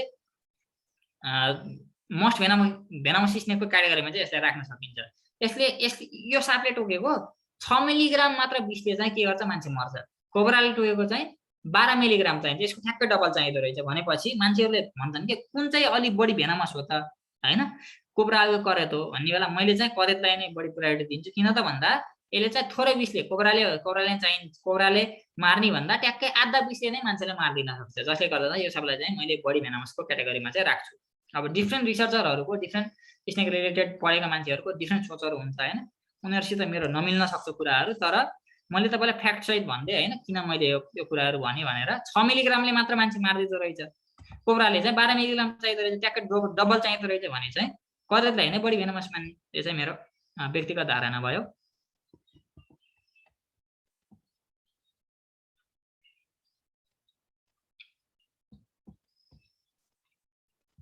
ओके अर्को छ रसल्स भाइपर यो साप चाहिँ अब लगभग लोप भइसक्यो भन्दा नि हुन्छ झ्याप्पै देखिँदै देखिन्न है एकदम कम देखिन्छ यो साप चाहिँ रसल्स भाइपर भनेको त्यही भाइपर फ्यामिलीको सबैभन्दा डेडली भेनमस स्नेक हैन भाइपर फ्यामिलीका युजुअली भेनमस हुन्छन् यो चाहिँ हाइली भेनमस भेरी हाइली भेनमस सर्प हो हैन यो सापले टोक्यो भने चाहिँ ट्रिटमेन्ट गर्ने एकदम गाह्रो मान्छेहरू अत्याधिक मात्रामा मर्छन् यो सापले टोकिहाल्यो भने चाहिँ मान्छेहरूको जुन डेथ रेसियो छ त्यो चाहिँ एकदम बढी छ क्या साइन्टिफिक नेम डेभियो रसिलले नेदर हाइली भेनमस हेमोटक्सिक भए पनि हेमोटक्सिक सापहरूको प्रजातिमा यो सबैभन्दा बढी विषालु सर्प हो this snake is often confuse by people with python जुन अजिङ्गर छ नि देख्ने मान्छेले यही दाङमै पनि हैन एउटा बनगार ल्याएको मान्छेले स्टाफले मैले आज पाइथनको बच्चा बोकेर ल्याए भनेर भन्नुहुन्थ्यो फोटो देखाउनुभयो मलाई हैन फोटो हेर्ने बेला रसल्स भाइपर रहेछ त्यो चाहिँ सायद दाङको फर्स्ट रेकर्ड थियो होला मैले चाहिँ अब हेर्न पाएन मलाई चाहिँ अजिङ्गरको बच्चा भनेर छाडिदिनु भएछ धन्न यो सापले टोकेन त टोक्या भएपछि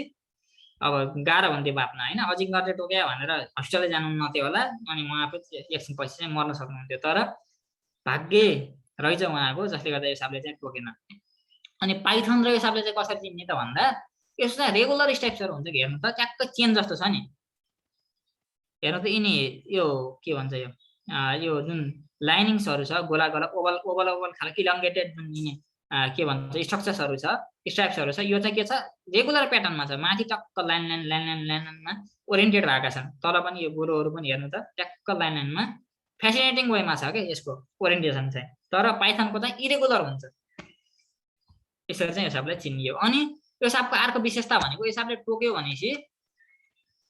भनेपछि भन्दा यो साप यति छोटो समयमा टोक्छ कि हैन मान्छेहरूले उठिन मिलिसकेन यो सापले टोकेर आफ्नो ठाउँमा गइसक्छ त्यही भएर यो रसल्स भाइपर भनेको भाइपरहरू सबै प्रजातिले चाहिँ एकदम चाँडै स्ट्राइक गर्छन् एकदम सर्ट इन्टरभलमा चाहिँ टोकेर फर्किसक्छन् स्ट्राइकिङ पिरियड चाहिँ यिनीहरूको एकदम कम हुन्छ अब अर्को छ माउन्टेन पिट भाइपर यो पनि त्यही भाइपरकै प्रजाति हो यो चाहिँ झन् कम हुन्छ फ्याटल हुन्छ र यो रसल्स भाइपर भन्दा त लेस फ्याटल हुने नै भयो ग्रिन पिट भाइपर भन्दा नि लेस फ्याटल मानिन्छ यसलाई चाहिँ यसको पनि हेमोटक्सिक नै हो भेनम चाहिँ यो चाहिँ तपाईँको हिमालय रिजनतिर हामी भनौँ न पहाड अलि हाई हिल्लीतिर अनि लोवर माउन्टेनतिर चाहिँ पाइन्छ यो सब अब चाहिँ हामी नन भेनमस स्नेकहरूको कुरा गरौँ क्वेसन्सहरू चाहिँ ओके यो मैले अहिले लास्टमा गर्छु अहिले क्वेसनहरू नराखिदिँदा हुन्छ मैले लास्टमा चाहिँ सबै क्वेसनहरू चाहिँ पढ्छु त्यति बेला चाहिँ क्वेसन एन्सर डिस्कसनमा डबल वे इन्ट्रेक्सन अहिले चाहिँ मेरो सिङ्गल वे इन्ट्रेक्सन भइरहेछ है मैले चाहिँ भनिरहेको छु तपाईँले सुनिरहनु भएको छ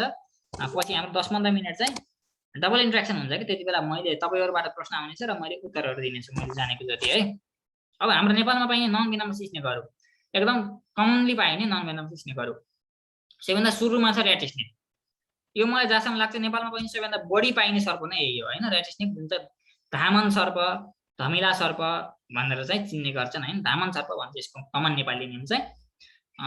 इङ्ग्लिस नेम चाहिँ रेड स्नेक, नामै रेड स्नेक छ हैन। रेड भनेको मुसा, यो सापले चाहिँ अत्याधिक मात्रामा मुसा खान्छ। आफ्नो जीवनमा सबैभन्दा बढी मुसा खाने सापहरू मध्ये सापहरूको क्याटेगोरीमा सबैभन्दा बढी मुसा खाने साप नै रेड स्नेक हो। अनि यो साप चाहिँ एकदम ठुलो ठुलो साइजमा हुन्छ, नेचर नन भेनमस हैन, यो सापले टोक्यो भने चाहिँ विष लाग्दैन। अनि they are also called farmers friend. अब फार्मर फ्रेन्ड भन्ने एउटा नयाँ टर्म इन्ट्रोड्युस हो। फार्मर फ्रेन्ड किसानको साथी किन भन्यो त भन्दा यसले चाहिँ मुसा खान्छ हैन। मुसा खायो भने चाहिँ मुसाले के गर्छ, किसानले लगाएका अन्नबालीहरू नष्ट गर्छ हैन। तपाईको सुरुमा पनि जस्तै अब लगाउने बेला पनि नष्ट गर्ने भयो, अनि लगाइसकेर हार्भेस्ट गरिकन मान्छेले जुन स्टोरेजको रूपमा घरमा राखेको हुन्छ त्यो खालका अन्नबालीले पनि खाइदिन्छ। अनि त्यो जुन अन्नबाली किसानले लगाएको अन्नबाली, किसानले स्टोर गरेको अन्नबालीलाई खाइदिने मुसालाई यो खाइदिन्छ भनेपछि यो सर्पले किसानको यो इन्डाइरेक्टली रूपमा त यो त साथी नै भयो नि त हैन। मान्छेले किसानले यसलाई दुश्मन देखे भने यो चाहिँ किसानको साथी हो, मान्छेहरूले नबुझे भने इन्डाइरेक्ट रूपमा चाहिँ यो चाहिँ किसानको साथी हो। यसले सबैभन्दा बढी मुसा खाइदिएर मुसाबाट धेरै खालका रोगहरू सर्छ हैन, त्यो पनि कन्ट्रोल हुने भए। मुसाको पपुलेसनलाई पनि यसले कन्ट्रोल गर्ने भयो, जसले गर्दा यसलाई किसानको साथी भनेर पनि भनिन्छ। ओके, अब अर्को छ, यो पनि एकदम कमन पाइने नन भेनमस स्नेक हो, चेकर्ड किलब्याक।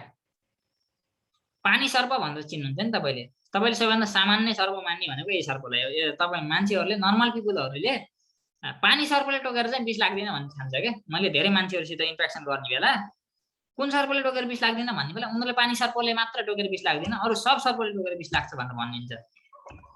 यस्तो यो चाहिँ नन भेनमस स्नेकहरूको क्याटेगोरीमा चाहिँ पर्यो हैन। तर नन भेनमस स्नेकहरूको क्याटेगोरीमा सबैभन्दा खतरनाक सर्प चाहिँ यही हो। मान्छेको बुझाइ कस्तो छ क्या, किन खतरनाक क्याटेगोरीको भयो त भन्दा यो चाहिँ अलिकति बढी त्यस्तो सफा पानीमा बस्दैन, अलिक फोरो फोरो भएको पानीमा चाहिँ बस्न अलि बढी रुचाउँछ। अनि फोरो पानीमा बस्ने अनि यसले चाहिँ भेगुताहरू खाने गर्छ हैन। यसको मेन डाइट भनेको भेगुताहरू हो। यो सापलाई चाहिँ टोक्नैको लागि जन्मेको साप हो भनेर भन्छन् कि। यो सापको अगाडि गइयो भने चाहिँ यसले फ्रिक्वेन्ट मात्रामा टोके गर्छ। स्नेक रेस्क्युरहरूले चाहिँ यसलाई ह्यान्डल गर्ने बेला अलिकति बढी ध्यान दिन पर्ने हुन्छ। यसको बाइट चाहिँ एकदम पेनफुल हुन्छ। मैले एकचोटि ट्राई गरेको थिएँ क्या, सर्पले कस्तो हुने रहेछ त भनेर एकचोटि ट्राई गरेको टोकाउन। यस्तै टोक्दो रहेछ, छाड्दो रहेनछ क्या, टोके कन्टिन्युस बाइट दिने। एकदम दुख्यो मलाई चाहिँ हैन। त्यहाँदेखि चाहिँ मैले सर्पलाई टोकाउन चेतेको हो। मैले चाहिँ एउटा लेसन चाहिँ पाएको मैले त्यो एक्सपिरियन्सबाट। एकदम पावरफुल बाइट दिन्छ र एकदम। अनि फेरि ब्याक्टेरियल इन्फेक्सन पनि हुन सक्छ कि फोहोर पानीमा बस्ने भएको हुनाले हैन। ब्याक्टेरियाहरूको जुन माउथमा यसको माउथमा हुने ब्याक्टेरियाको कन्सन्ट्रेसनहरू पनि बढी भएको हुनाले अलिकति नन भेनमस स्नेक्सहरूमा पनि यो चाहिँ अलिकति खतरनाक सर्प हो। It is one of the most aggressive non venomous snake हैन। एकदम टोक्न खोज्ने नन भेनमस सापको क्याटेगोरीमा पर्यो। अब अर्को छ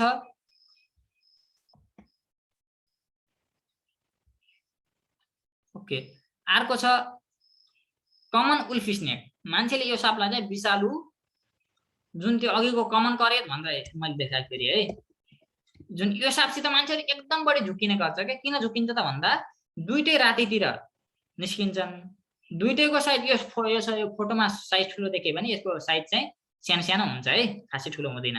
दुईटै रातितिर निस्किने र दुईटै तपाईको सानो सानो साइजमा भएको हुनाले मान्छेहरू चाहिँ यो सर्पलाई पनि विषालु के भन्छ त्यो कमन करेट भनेर चाहिँ सम्झिन्छ। तर त्यो साप र यो सापले कसरी चिन्ने त भन्दा तपाईको कमन करेट चाहिँ डार्क ब्ल्याक कलर हैन, कालो कलरमा सेता धर्कहरू हुन्छ, सेता धर्कहरू। यसको चाहिँ के हुन्छ त भन्दा तपाईको ओरेन्जी अथवा लिभर हुन्छ नि, लिभरको हाम्रो लिभरको कलरमा चाहिँ येल्लो स्ट्राइप्सहरू हुन्छ के यसको बडीमा। तपाईले येल्लो स्ट्राइप देख्नुभयो भने चाहिँ त्यो करेट होइन भनेर बुझ्न पर्यो है। अब यसको जुन यो कलेजी कलरको रङहरू छ नि, कलेजी कलरको जुन यो लिभर कलरको रङहरू चाहिँ कुनै कुनै केसमा कालो पनि भइदिन सक्छ। यो उल्फ स्नेकहरू पनि कालो पनि हुन्छन् क्या, त्यो मोर्फोलोजिकल ठाउँ अनुसार फरक पर्ने हो। तर यति त्यो सर्पमा येल्लो स्ट्राइप्सहरू छ। हेर्नु त यो घाँटीमा हेर्नु, यो स्लाइडमा देखायो, यो घाँटीमा हेर्नु त यो घाँटीमा चाहिँ के छ, येल्लो स्ट्राइप छ नि। मेन यसलाई चिन्ने भनेको यसरी हो। यो घाँटीमा यदि येल्लो स्ट्राइप देखियो भने चाहिँ त्यो कमन करेट मरिगए पनि होइन, कमन करेटको येल्लो स्ट्राइप हुँदैन है। यो चाहिँ थाहा पाउनु पर्यो। अनि यसको जुन यो टाउको छ यो चाहिँ बदामी आकारको छ। हेर्नु त ट्याक्क बदाम हुन्छ नि, बदाम जस्तो छ नि यसको टाउको सेप। अनि जुन यो हाइली भेनमस कमन करेट छ यसको चाहिँ अलिकति बढी ओभल टाइपको भनौँ न, बदामी आकारको चाहिँ छैन, अलिकति बढी ओभल टाइपको यसको चाहिँ फेस छ। यसरी चाहिँ यो सापलाई र कमन करेक्टरलाई चाहिँ छुट्याउन सकियो। अनि यो साप चाहिँ एकदम सिपालु हुन्छ क्या। कस्तो काममा सिपालु हुन्छ त भन्दा जुन यो फर्सा खालका हुन्छन् नि, के भन्छ यसलाई, वाल्सहरू क्या, दिवारहरू, अनि भित्ताहरूमा चाहिँ चढ्न यो एकदम सिपालु हुन्छ। यसको मेन डाइट भनेको यसले पाउँदासम्म छेपारोहरू अथवा छिपकलीहरू जुन वाल लिजार्डहरू हुन्छ नि, उनीहरूलाई चाहिँ यसले एकदम बढी खान्छ, जसले गर्दा घरको भित्ताहरूमा पनि चढिरहेको देखिन्छ। यो अलिकति रफ वाल हुन पर्यो, पुरै स्मुथ भोइस चाहिँ सक्दैन, नत्र अलिकति रफनेस पायो भने चाहिँ यसले मजाले वालहरूको भित्ताहरूमा पनि यो चाहिँ हिँड्न सक्छ। यो पनि नन भेनमस साप हो। अनि यसको मेन डाइट भनेको वाल लिजार्डहरू भयो। अब अर्को छ कमन ट्रिङ्केट। यो चाहिँ बच्चा हो होइन, जुबिनाइल हो। कमन ट्रिङ्केट स्नेक भनेको पनि नन भेनमस क्याटेगोरीमै पर्छ। यो चाहिँ तपाईँको कस्तो कलरमा हुन्छ भन्दा अलिकति भनौँ न ग्रेस टाइपमा इरेगुलर चेक्सर हुन्छ, हाफ बडीसम्म है। हेर्नु त, यो शरीरको आधी पर्सेन्टसम्म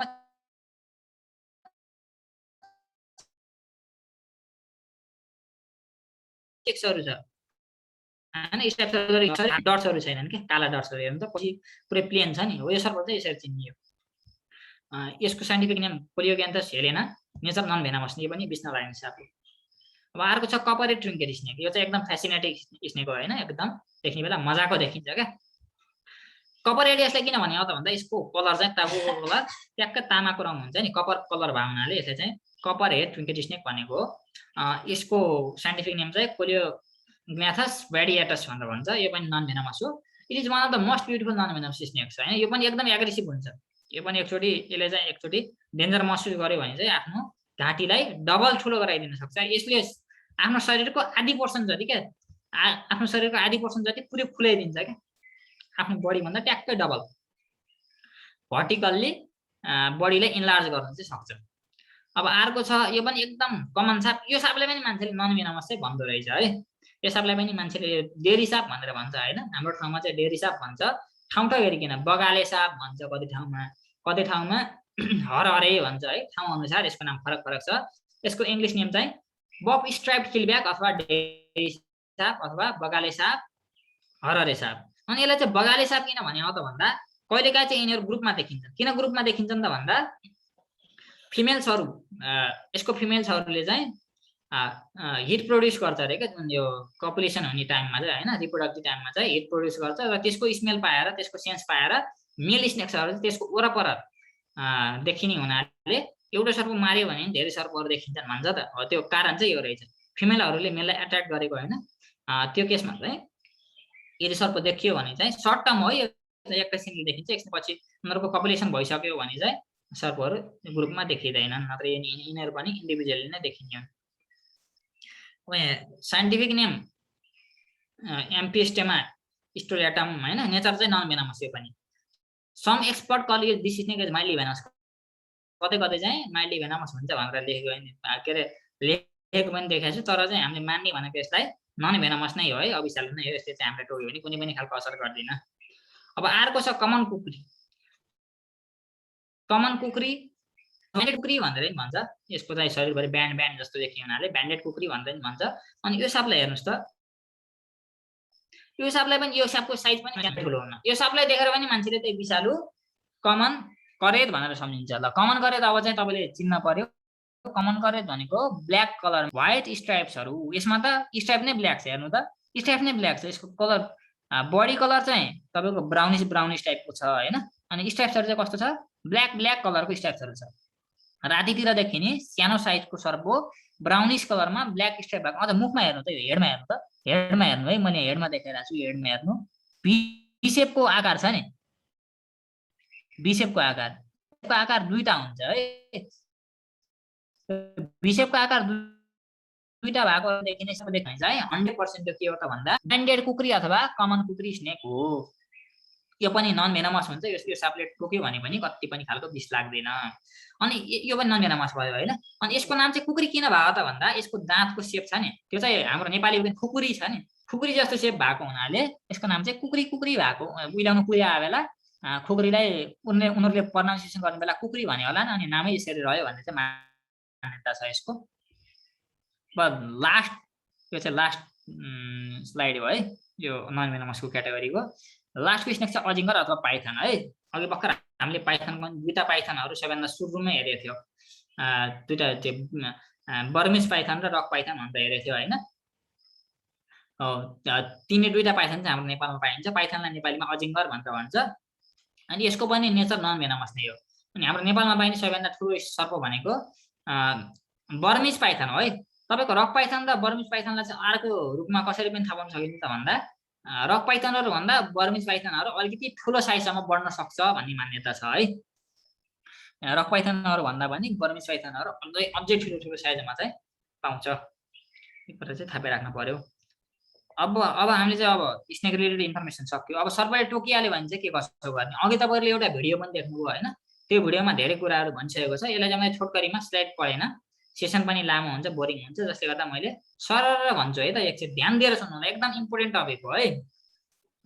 सर्वप्रथम त तपाईँले सर्पले टोकिहाल्यो भने चाहिँ हाम्रो वातावरणमा पाइने अधिकांश सर्पहरू चाहिँ विष नलाग्ने भावनाले, विषरहित भएको हुनाले तपाईँलाई मोस्ट प्रोबेबली नन भेनमस स्नेकले नै टोकेको हो भन्न सकिन्छ होइन। धेरै चान्स चाहिँ के हुने भयो त भन्दा 80% स्नेकहरू नन भेनमस भइसकेपछि अथवा हाम्रो शरीरलाई टोकेर असर नगर्ने खालको भइसकेपछि मोस्ट प्रोबेबली तपाईँलाई चान्स चाहिँ के हुने भयो त भन्दा नन भेनमसले टोकेको भन्ने कुरा चाहिँ आउने भयो सबैभन्दा सुरुमा। त्यही भएर यदि कहिले भन्दा त्यो भेनमस पनि हुनसक्छ होइन, भेनमसको केस पनि हुन्छ। यदि भेनमस भइहाल्यो भने पनि एकदम आत्तिनुपर्ने कुरा चाहिँ छैन। सबैभन्दा सुरुमा मान्छेले टोकिसकेपछि होइन, के अरे सर्पले टोकिहाल्यो भने चाहिँ मान्छेहरूले घाउ काट्छन्, घाउ काटेर रगत बगाइदिन्छन्। त्यो गर्नु भनेको एउटा मूर्खता हो है। किन त भन्दा सर्पको टोकाइ जुन बाइट मार्क हुन्छ नि, टोकेको डाङबाट पनि विषालु हो कि अविषालु हो चिन्न सकिन्छ क्या। जसले गर्दा चाहिँ सर्पको त्यो आउनलाई चाहिँ काट्न भएन है। जस्तो छ त्यस्तै घाउमा चाहिँ अस्पताल पुर्याउनु पर्यो। Don't tie the areas near the wound because you may have to cut that body part if you do that. अघि भर्खर भिडियोमा भनेको थिएँ नि, एकदम बेसरी पस्नुभयो भने चाहिँ के हुन्छ, त्यो भागमा रक्त सञ्चार हुन पाउँदैन र तपाईँको त्यो भागै काटेर फाल्न सक्ने कन्डिसन पनि आउन सक्छ। जसले गर्दा चाहिँ बेसरी टाइटली चाहिँ बाँध्न भएन। अझ इभन शरीरभरि चेनहरू छ होइन, कडा कुनै बेसरी बाँधिएका चिजहरू छन् भने तिनीहरूलाई फुकाएर कुकुलो गराउनु पर्छ। Take the patient to the hospital where the snake venom is available. By snake anti venom is available हो है, by means of vehicle, but not by making them to run or walk because it makes the blood circulation faster which ultimately leads to the fast circulation of the venom in our body. हाम्रो यो पनि अघि नै भिडियोमा आएको थियो, त्यही पनि मैले भनिहालेँ। सर्पले टोकिहाल्यो भने चाहिँ मान्छेहरू, कतिपय मान्छेहरू चाहिँ म चाँडै पुग्छु भनेर दुगुरेर पुगिरहेको हुन्छ क्या। दगुरेर पुग्यो भने के हुन्छ, उसको ब्लड सर्कुलेसन एकदम फास्ट हुन्छ होइन, उसको हार्ट सर्कुलेसन एकदम फास्ट हुन्छ। झन् उसको बडीको ब्लड सर्कुलेसन फास्ट हो भने चाहिँ टोकिसकेर जुन इन्जेक्ट गरेको भेनम छ त्यो भेनम चाहिँ चाँडै फैलिन सक्ने भयो नि त होइन। शरीरमा जति चाँडै फैलियो मान्छे उति चाँडै मर्ने हो। जसले गर्दा टोकेको पेसेन्टलाई आत्तिन नदिएर है, उसलाई चाहिँ दुगुर्न यताउता केही गर्न नदिएर टोकेको भागलाई स्थिर राखेर नजिकको एन्टी भेनम एभाइलेबल हस्पिटल है। एन्टी भेनम एभाइलेबल भनेको तपाईँको सर्प दंशको लागि औषधि हुन्छ, स्पेसल औषधि हुन्छ जुन सर्पको बिखबाटै बनाइन्छ होइन। त्यो एन्टी भेनम एभाइलेबल भएको हस्पिटलमा चाहिँ पुर्याउनु पर्यो। अनि एन्टी भेनम एभाइलेबल भएको हस्पिटल हो कि नै भनेर कसरी थाहा पाउने त भन्दा युजल्ली सरकारी अस्पतालहरूमा चाहिँ एन्टी भेनम गभर्मेन्टले फ्रीली प्रोभाइड गर्छ है। सर्पले टोक्यो भने चाहिँ सर्पले टोकेको जुन त्यो औषधि हुन्छ नि, त्यो औषधि हालेको पैसा चाहिँ लाग्दैन। कसले फेरि कल गर्छ?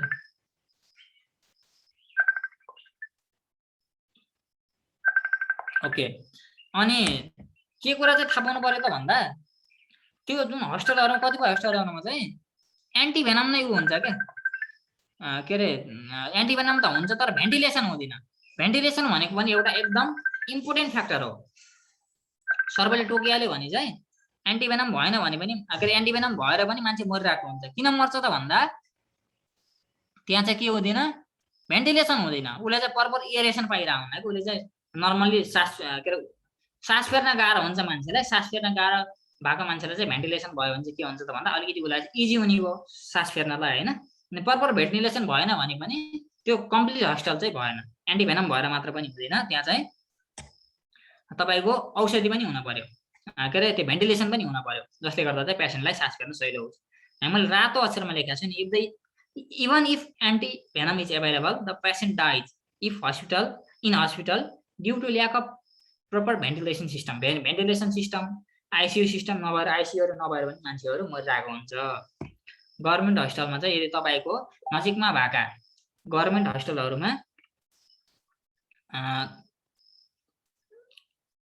एन्टिभेनम छ तर भेन्टिलेसन छैन अनि आइसियुहरू छैन भने चाहिँ तपाईँहरूले पहल गर्न चाहिँ पर्छ। आफूले गरेर चाहिँ यस्तो यस्तो कुराहरू चाहिँ राख्न पर्छ भनेर नगरपालिकालाई हुन्छ कि कसरी हुन्छ होइन, त्यो चाहिँ पहल चाहिँ गर्न पर्यो।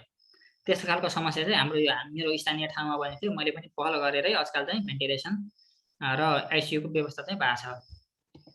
अब सर्प सम्बन्धी मिस एन्ड फ्याक्ट्सहरू भयो होइन, यो कुरा चाहिँ मलाई लाग्छ क्वेसन एन्सर डिस्कसनमा आउँछ जस्तो लाग्यो। त्यही भएर म चाहिँ अब क्वेसन एन्सर डिस्कसनतिर जाउँ कि जस्तो लाग्यो है। ल क्वेसन एन्सर डिस्कसनमै जाउँ। त्यो चाहिँ ओके, अब के गर्ने, मैले आफै पढेर सुनाउँ कि कसैले क्वेसन पढ्नुहुन्छ अनि मैले एन्सर दिउँ भन्नुहोस् त। मैले क्वेसनहरू आफै पढ्दै एन्सरहरू दिउँ कि? हुन्छ वसन्तजी, मैले यहाँ क्वेसन्सहरू टिपेको छु केही त्यहाँबाट सोधेकाहरू, म हजुरलाई भनिदिनेछु, हजुरले एन्सर गर्न सक्नुहुनेछ है।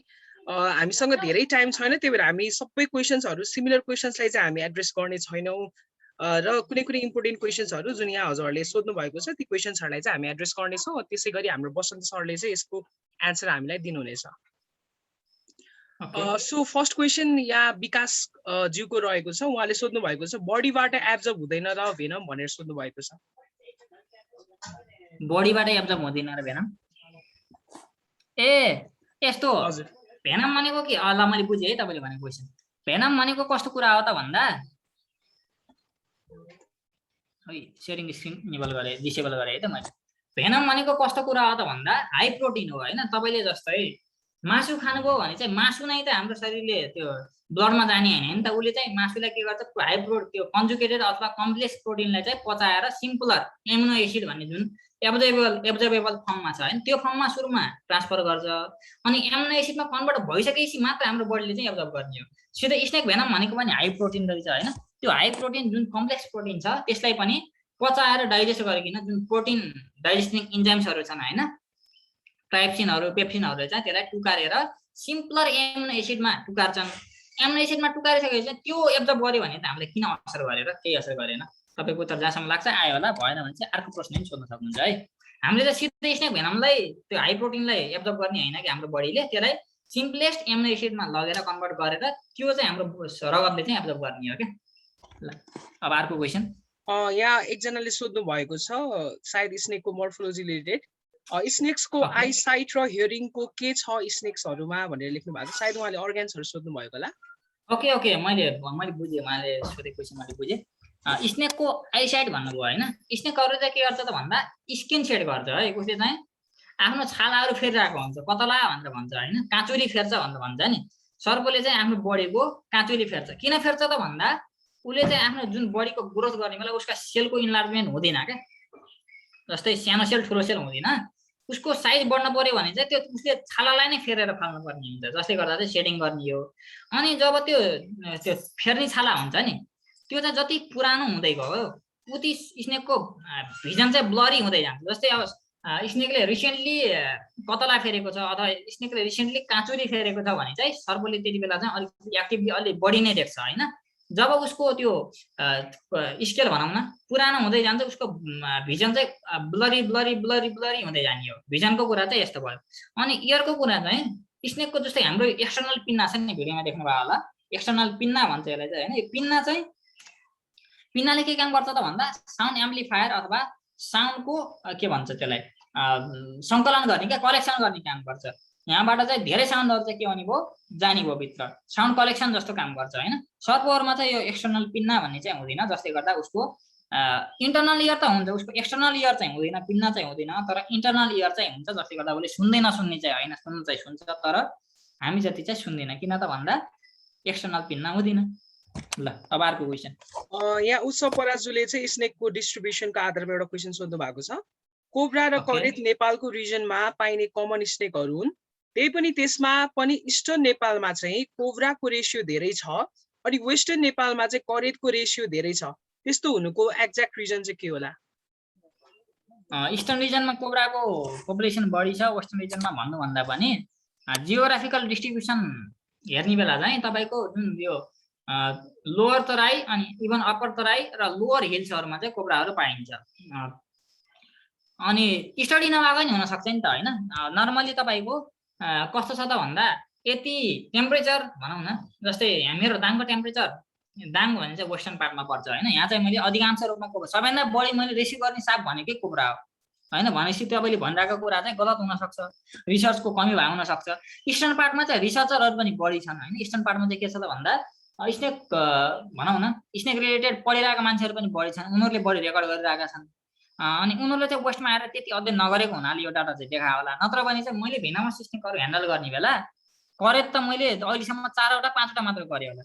मैले अहिलेसम्म इभन 500 भन्दा बढी त कोब्रा नै गरेँ होला रेस्क्यु। भनेपछि बुझ्नुहोस् मलाई दिनमा 3वटा रेस्क्यु कल आउँछ भने चाहिँ 3टा मात्र एउटा चाहिँ कोब्रा 100% हुन्छ क्या।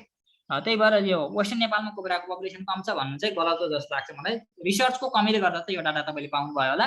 नत्र तपाईँको जस्तै टेम्परेचर, त्यहाँको इन्भाइरोमेन्ट होइन फेभरेबल छ भने चाहिँ पाउँछ नि, मजाले पाउँछ।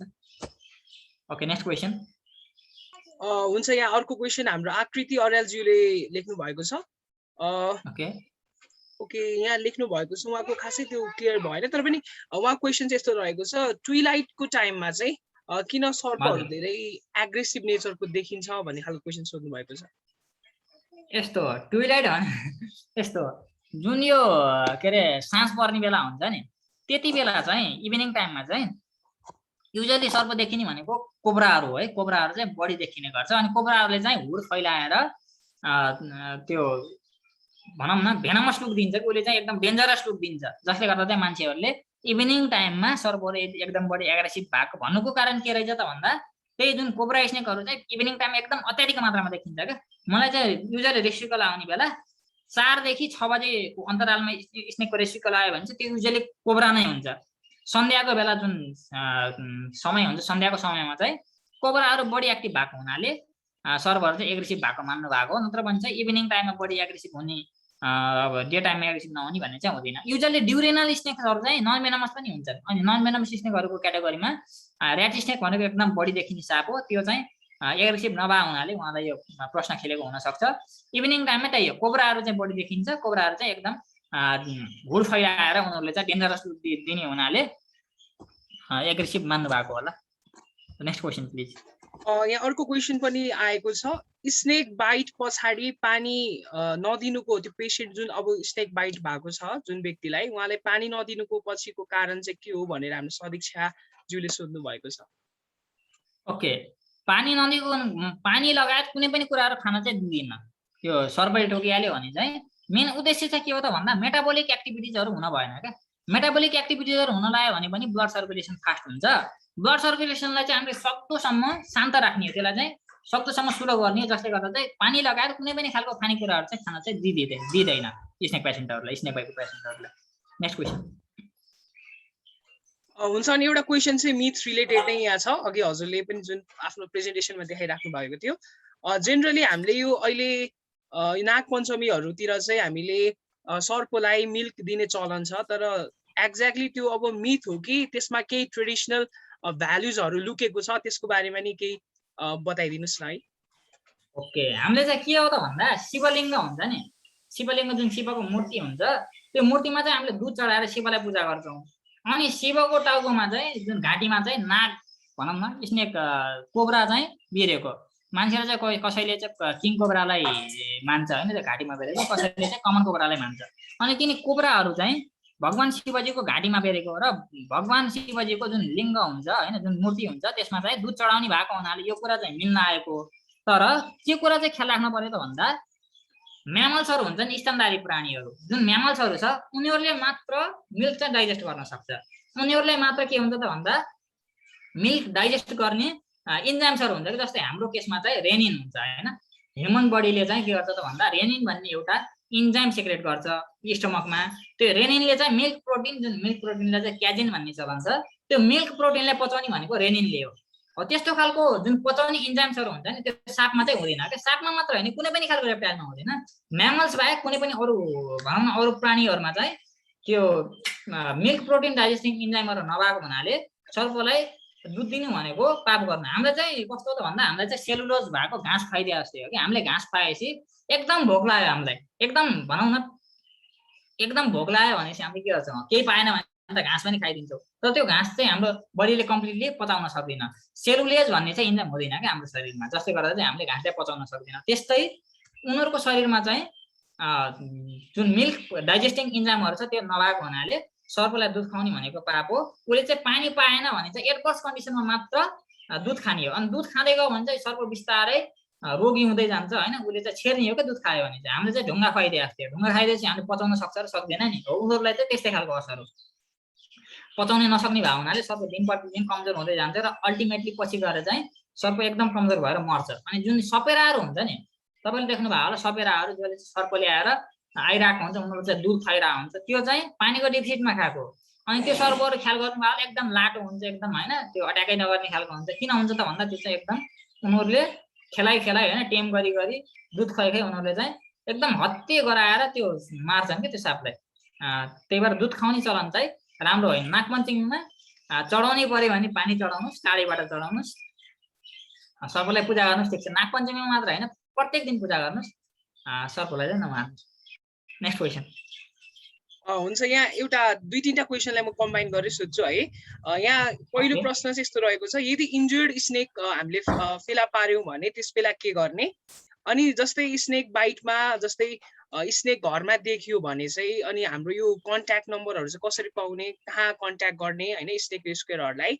हरेक जिल्लामा एभाइलेबल छ कि छैन हरेक ठाउँहरूमा, त्यो पनि क्वेसन सोध्नु भएको छ। अनि अब यो एउटा क्वेसन चाहिँ which snake is deadliest amongst in Nepal भनेर सोध्नु भएको छ। सायद अब उहाँले डेथ रेसियोको आधारमा नै सोध्नु भएको होला। यी 3टा क्वेसनहरू चाहिँ हजुर समक्ष राख्न चाहे। सर्प इन्जर्ड सर्प देख्यो भने के गर्ने भन्ने चलन छ। यो चाहिँ मैले भोग्यो एकदम कस्तो भयो भन्दा एउटा इन्सिडेन्ट मैले सुनाउन चाहेँ है। मलाई चाहिँ पाइथन स्नेकलाई मारे भन्ने खबर आयो होइन, अजिङ्गर सर्पले मारे भन्ने खबर आयो।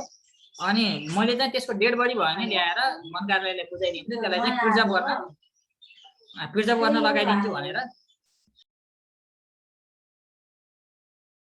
ओके, त्यो सापलाई चाहिँ मैले भनौँ न प्रिजर्भेसन बायोलोजिकल स्पेसिमेन बनाएर भयो नि वन कार्यालयमा राख्छु भनेर गएँ। अनि वहाँ गएर हेर्ने बेला चाहिँ त्यो सर्प मरेको रहेछ। उनीहरूले टाउकोलाई बेसरी खिचेको रहेछ, आँखै निस्को त्यसलाई, तर बडीमा चाहिँ कुनै पनि खालको चोटहरू थिएन। त्यो साप चाहिँ अलाइभ नै थियो। अनि त्यसलाई चाहिँ ट्रिटमेन्ट गर्ने भनेर म यति भौतार दिएँ होइन। भेटनरी डक्टरलाई कन्सल्ट गरेँ। भेटनरी डक्टरले पनि के भन्छ त भन्दा मेन अब यसको उपचार गर्ने भनेको भेटनरी डक्टर नै हो होइन, एनिमल रिलेटेड डक्टर हो। तर उनीहरू चाहिँ एक्सपिरियन्स छैन क्या सर्पको ट्रिटमेन्ट गरेको, जसले गर्दा चाहिँ अलिकति गाह्रो चाहिँ छ। हामीले चाहिँ के गर्यो त भन्दा चितवनमा भएको एउटा सर हुनुहुन्छ, एउटा दाई हुनुहुन्छ एमर सडौला भन्ने, त्यहाँ पनि भेटनरी पढेको स्टुडेन्ट हुनुहुँदैछ। उहाँले चाहिँ रिकमेन्ड गर्नुभयो यस्तो यस्तो गर भनेर। त्यति गाह्रो भयो हामीलाई चाहिँ यो 1-2 दिन त हामीले त्यो डक्टरहरू खोज्नै लाग्यो क्या समय। त्यही भएर झ्याप्पै जुन पनि जिल्लामा चाहिँ भेटनरी डक्टरहरूले सर्पभन्दा बित्तिकै डराउने, जसले गर्दा उनीहरूले ट्रिटमेन्ट गर्ने झ्याउ मान्ने क्या, त्यो खालको नेचर चाहिँ हुन्छ। जसले गर्दा ट्रिटमेन्ट चाहिँ एकदम समस्या चाहिँ आउँछ। समस्या आइगयो भने पनि मैले अहिले भर्खर भने होइन, डाक्टर एमर सडौला भन्ने हुनुहुन्छ चितवनको, उहाँलाई चाहिँ के कसरी कन्सल्ट गरिकन के गर्ने, कस्तो खालको चोट लाग्यो त्यो भनिकन चाहिँ तपाईँले भेटनरी डक्टरसित कुरा गरिकन होइन उपचार चाहिँ भेटनरी डक्टरले नै गरोस्, तर त्यहाँको सजेसनसित चाहिँ गर्न सक्छ। अब त्यो चोट लागेको केसमा चाहिँ यस्तो भयो। अब अर्को कुराहरू चाहिँ सर्प घरभित्र पसिहाल्यो भने चाहिँ के गर्ने भने जस्तो माने होइन। मैले सर्प घरभित्र पसिहाल्यो भने चाहिँ यति लोकल रेस्क्युर्सहरू छ होइन, त्यहाँ चाहिँ तपाईँको जस्तै म भनेको 4 वर्षदेखि उद्धार गर्दै आएको छु दाङमा। म चाहिँ वन कार्यालयको कर्मचारी पनि होइन, तर पनि मैले सेवा चाहिँ गरिरहेको छु। यस्तो खालको धेरै जिल्लाहरूमा चाहिँ अहिले फैलिएर आएको कन्डिसन छ होइन। तपाईँको जिल्लामा पनि स्नेक रेस्क्युरर हुनुहुन्छ भने चाहिँ उहाँलाई फोन गर्नुहोस्। उहाँले सर्पको घरभित्रबाट आएर सर्पको सकुशल उद्धार गरेर जङ्गलमा लगेर छाडिदिनुहुन्छ। अब यति भएन ल स्नेक रेस्क्युरर छैन भने चाहिँ तपाईँले फोन गर्ने भनेको वन कार्यालयलाई हो।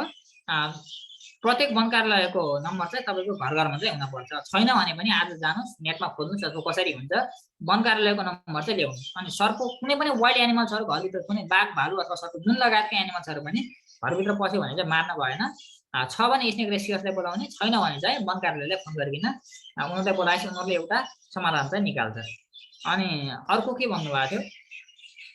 डेडलिएस्ट स्नेक नेपालको कन्टेक्स्टमा? डेडलिएस्ट स्नेक अब तपाईँको कति भेनम इन्जेक्ट गर्यो भनेर भन्यो भने चाहिँ ब्यान्डेड गरेको होइन। सर्ट भेनममा मान्छे सबैभन्दा चाँडै मर्ने भनेको अथवा उपचार नै नभएको भन्छ कि अन्त ब्यान्डेड गरेर। ब्यान्डेड गरेरले टोक्दै टोक्दिन, टोक्यो भने चाहिँ उपचारै छैन भन्छ। त्यही भएर त्यसलाई चाहिँ most dangerous snake of Nepal भनेर भन्न सकिन्छ। हुन्छ, त्यसै गरी अर्को प्रश्न पनि यहाँ रहेको छ। जस्तै हामीले त्यहाँ अर्नेट स्नेकलाई फ्लाइङ स्नेक भनेर भनेका छौँ, त्यसलाई ग्लाइडिङ स्नेकको टर्मले रिप्लेस गर्दा कतिको स्वाभाविक देखिएला त? यो बेस्ट हो नि त्यो, किनभनेपछि उसले पखेटाले उडेको होइन कि, उसले चाहिँ आफ्नो बडीले फ्याटन गरिकन होइन, आफ्नो बडीले चेप्टो गराएर ग्लाइड नै गर्ने। फ्लाइङ स्नेक भन्दा चाहिँ ग्लाइडिङ स्नेक भनेको एकदम बढी टेक्निकल सुनिन्छ, तर नाममा चाहिँ तपाईँको सबैभन्दा सुरुमा अब नामकरण गर्ने मान्छेहरूले फ्लाइङ नाम दियो, त्यसैले गर्दा यसको नाम फ्लाइङ नै भयो, पछि गएर चेन्ज भएन। Gliding is more better than flying, तपाईँले भनेको कुरा सही हो।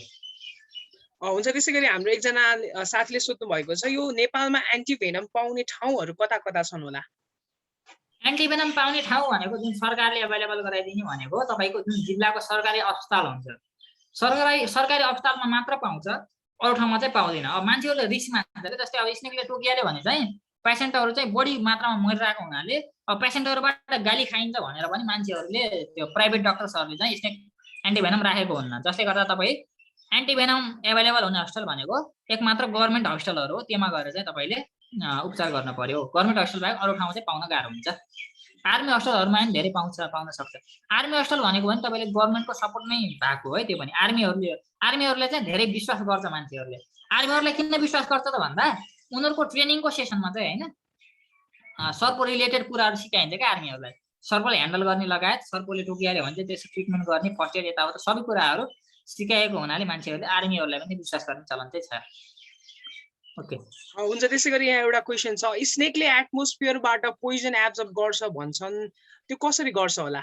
अनि नेक्स्ट क्वेसन नि जोड्न चाहे यसमै, मिल्क स्नेक भन्ने एउटा स्नेकको स्पेसिस हुन्छ, अनि त्यसले काउको मिल्क खान्छ भन्ने कुरा सुनेको थिएँ, त्यो चाहिँ के होला? यस्तो सुरुको प्रश्न चाहिँ के भन्नुभयो तपाईँले? सुरुको प्रश्न यस तरिकाको रहेको छ, स्नेकले एटमोस्फियरबाट पोइजन एब्जर्ब गर्छ। हजुर, हाम्रो एटमोस्फियरबाट पोइजन एब्जर्ब गर्छ भन्ने चलन चाहिँ हाम्रो कस्तो छ भने धार्मिक विश्वास हो होइन। अब यसलाई चाहिँ हामीले अघि भर्खर भनेको स्यालिभरी ग्ल्यान्डबाट चाहिँ भेनम प्रोड्युस गर्दो रहेछ भनेपछि अब यो एटमोस्फियरबाट त एब्जर्ब गरे होइन होइन। तर पनि के छ, साइन्टिफिक रिसर्च नभउन सक्छ होइन। मान्छे धार्मिक विश्वास चाहिँ छ। धार्मिक विश्वास चाहिँ के छ त भन्दा सर्पहरूले वातावरणमा रहेका दूषित हावाहरूलाई चाहिँ प्रदूषित हावाहरूलाई आफूले तानेर चाहिँ उसले विष लाग्ने भन्ने छ, धार्मिक विश्वास चाहिँ छ। तर यसको साइन्टिफिक प्रुफ चाहिँ छैन, जसले गर्दा यसलाई चाहिँ फ्याक्ट भन्न चाहिँ सकिएन। हामीले के बुझ्नु पर्यो त भन्दा त्यही स्नेकको जुन भेनम ग्ल्यान्ड छ त्योबाट चाहिँ भेनम प्रोड्युस हुन्छ भनेर बुझ्नु पर्यो। अनि अर्को प्रश्न जुन मिल्क स्नेक भनेर भन्नुभयो, त्यही ब्यान्डेड करेटलाई चाहिँ उनीहरूले मिल्क स्नेक भनेर भन्ने चलन छ जस्तो लाग्छ मलाई चाहिँ होइन। सापहरूले चाहिँ सापरको जुन त्यो खुट्टा हुन्छ नि, खुट्टाको जुन त्यो खुर हुन्छ त्यो रिजनमा चाहिँ हिट प्रोड्युस हुन्छ अरे अलि बढी मात्रामा। अनि सर्पहरू रातितिर युजली नक्चरनल स्नेक स्पेसिसहरूलाई चाहिँ कोल्ड ब्लडेड भएको हुनाले त्यो खुरको वरपर होइन उनीहरू चाहिँ बाँधिन्छन्। त्यो गर्मी पाउनलाई बाँधिएको milk snake is not found in. Okay, त्यो चाहिँ गर्मी पाउनलाई बाँधिएको होइन, गर्मी पाउनलाई बाँधिएको जसले गर्दा चाहिँ मान्छेले अब नजिक गएर दुध खान्छ यताउता पनि भनिदिन्छ। तर त्यो सर्पले चाहिँ दुध खाने चाहिँ हुँदैन है, त्यस्तो हुँदैन। यहाँ एकजना फेरि आकृति अर्यालले सोध्नु भएको छ एउटा प्रश्न, कमन ऱ्याट स्नेकले चाहिँ आफ्नो टेललाई भाइब्रेट गर्छ, यसको रिजन के हो भनेर सोध्नु भएको छ। कमन ऱ्याट स्नेक होइन, ऱ्याटल स्नेक भन्ने हुन्छ जुन चाहिँ अफ्रिकामा पाइन्छ होइन, त्यो सापले चाहिँ आफ्नो टेललाई भाइब्रेट हो। ऱ्याट स्नेक भनेको नन भेनमस नेपालमा पाइने सर्प हो। ऱ्याटल स्नेक भनेको चाहिँ अफ्रिकातिर पाउने अलिकति बढी गर्मी हुने ठाउँमा पाइने सर्प हो। त्यो चाहिँ एउटा डेन्जरको सेन्सेसन दिने हो क्या। जस्तै अब उसलाई डर महसुस भयो भने चाहिँ उसले चाहिँ त्यो आवाज सुनाएर भगाउने भनौँ न, उसको शिकारलाई भगाउन पनि सक्छ, डराउन दिनलाई चाहिँ गर्छ। अनि अर्को भनेको त्यसको एउटा फ्याक्ट पनि छ, त्यसलाई चाहिँ ऱ्याटल भन्छ क्या। त्यो जुन टेल छ नि, टेलको त्यो जति वर्ष पुरानो भयो त्यसको त्यो भाइब्रेट गर्ने पोर्सन चाहिँ उति एउटा गर्दै लामो हुँदै जान्छ। त्यो चाहिँ त्यो ऱ्याटल स्नेकको जुन त्यो टेलको जुन पोर्सनहरू छ होइन, भनौँ न के भन्छ त्यसलाई, जुन पोर्सनहरू छ त्यो चाहिँ जति धेरै भयो सर्प चाहिँ उति ओल्डो भनेर चाहिँ मानिन्छ। हुन्छ, लगभग क्वेसन्सहरू चाहिँ सकिएको छ यहाँबाट। अनि मैले पनि एउटा क्वेसन चाहिँ थप्न चाहे, अन्तिम क्वेसन नै लाग्छ। यदि तपाईहरुसँग क्वेसन केही त्यस्तो इम्पोर्टेन्ट क्वेसन जुन सोध्नु पर्ने छ भने चाहिँ हजुरहरूले लास्ट अहिले च्याटमा पनि सोध्न सक्नुहुन्छ है। केही क्वेसन्सहरूलाई चाहिँ फिल्टर गरिएर जुन दोहोरिएको थियो ती क्वेसन्सहरूलाई चाहिँ हामीले यहाँ एड्रेस गरेका छैनौँ, सो त्यसको लागि क्षमा प्रार्थी छौँ। सो मैले पनि एउटा क्वेसन सोध्न चाहे, अहिले जुन यो बायोडाइभर्सिटी कन्जर्भेसन रिलेटेड जति पनि एक्टिभिटिजहरू छन् त्यो एक्टिभिटिजहरू चाहिँ अहिले भइरहेको देखिन्छ होइन। अनि त्यसमा चाहिँ विभिन्न प्रकारले अब स्नेक रेस्क्युरहरूको सङ्ख्या पनि पपुलेसन पनि बढिरहेको कन्डिसन देखिन्छ। तर यसले चाहिँ गर्दा फेरि जस्तै अस्ति एउटा कान्तिपुरमा न्युज आएको थियो, त्यसमा नि जस्तै त्यो जुन कन्जर्भेसन गर्ने मान्छे रेस्क्युअर छ उसलाई पनि नलेजको ल्यागिङले पनि हुनसक्छ, सम काइन्ड अफ रेस्क्युअरमा चाहिँ उसलाई पनि त्यो सर्पले टोकेको इन्सिडेन्टहरू अनि सँगसँगै विभिन्न प्रकारका यस्ता इन्सिडेन्टहरू पनि हामीले सुनेका छौँ। सो यसमा चाहिँ केही क्राइटेरियाहरू गभर्मेन्टबाट सर्टेन कन्जर्भेसनिस्ट हुनको लागि केही क्राइटेरियाहरू चाहिँ सेटल गर्नुपर्ने जरुरी छ कि छैन आजको यो अहिलेको कन्टेम्पोरेरी सिचुएसनमा, के भन्न चाहनुहुन्छ यसमा चाहिँ? ओके, त्यो एउटा फेसनको रूपमा चाहिँ आइरहेको कि मान्छेहरूले पढेर भन्दा पनि त्यो डेयरिङ एडभेन्चर जस्तो ठान्छन् होइन। मान्छेहरूले चाहिँ अलिकति त्यो देखाएर चाहिँ भाइरल हुने खालको ट्रेन्ड पनि चलिरहेछ। सर्पहरूले खेलाएर तपाईँले न्युज मिडियामा देख्नुहुन्छ। फेरि हाम्रो समाज फेरि कस्तो छ त भन्दा जो मान्छेले उल्पट्याङ गर्छ नि त्यस्तै कुराहरूमा चाहिँ बढी भ्युज आउने, बढी लाइक हुने होइन। जसले गर्दा चाहिँ मान्छेहरूले आफू ट्रेन्डिङमा आउनलाई अथवा आफू हाइलाइट हुनलाई चाहिँ सर्पहरूको स्टन्टहरू गर्ने होइन, ज्ञानै नभएर सर्पहरूले ह्यान्डल गर्ने खालको प्रचलन चाहिँ आइरहेको छ। एउटा भनौँ न स्ट्रिक्ट लहरू होइन, यति यो मान्छेले चाहिँ निश्चित मान्छेले यति नलेज नहुँदासम्म अथवा सर्प सम्बन्धी ज्ञान नहुँदासम्म उसले सर्प ह्यान्डल गर्न नपाउने खालका लहरू चाहिँ आयो भनेपछि यसलाई चाहिँ कन्ट्रोल गर्न सकिन्छ। नत्र पनि अहिले त कस्तो छ त भन्दा हुन त स्नेक रेस्क्युअर्सहरूको सङ्ख्या बढिरहेको छ, यो त राम्रो कुरा पनि हो। अनि नपढेका मान्छेहरू अथवा भनौँ न नपढेका मान्छेहरूले पनि गर्न सक्यो, तर उनीहरूले चाहिँ पछि गएर त्यो स्नेक रेस्क्युमा लागिसकेपछि चाहिँ त्यस सर्प सम्बन्धी चाहिँ थोरै ज्ञान त पाउनु पऱ्यो नि त होइन। ज्ञानै नपाएर गऱ्यो, अब कुन भेनामा छ कुन नन भेनामा छ त्यो नै थाहा छैन, उसलाई कहिले के कारणवश कुनै सर्पले टोकिहाल्यो भने त त्यो त गाह्रो भयो नि त होइन। जसले गर्दा राम्ररी भनौँ न राम्ररी अध्ययन गरेरै सर्प रेस्क्युमा चाहिँ लाग्नुपर्छ। थाहा नै नपाएर एज भनौँ न इमिटेसनको रूपमा एडभेन्चरको रूपमा अथवा त्यो के अरे के भन्छ अरूको देखासिकी गरेर चाहिँ स्नेक रेस्क्युमा चाहिँ लाग्न हुँदैन भन्छु म चाहिँ। अनि यहाँ चाहिँ के भन्नुभएको थियो त भन्दा स्नेक मैले एउटा इन्ट्रेस्टिङ क्वेसन पढेको थिएँ क्या।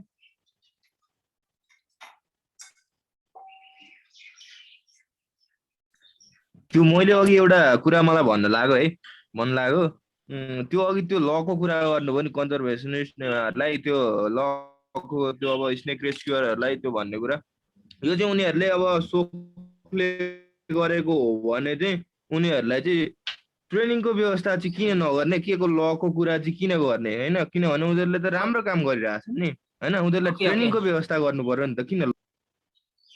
ओके, होइन यस्तो छ क्या अहिले चाहिँ तपाईँले अब म त सानो मान्छे परेँ होइन, म चाहिँ त्यति एक्सपिरियन्स पनि त्यति छैन, सर्प ह्यान्डल गर्न लागेको धेरै वर्ष भयो पनि जुन हाम्रो भनौँ न हाम्रो लिडरसिपमा अथवा हाम्रो हामीभन्दा माथिको लेभलको मान्छेहरू हुनुहुन्छ उहाँहरूले चाहिँ सजेस्ट गर्ने भनेको त्यही हो।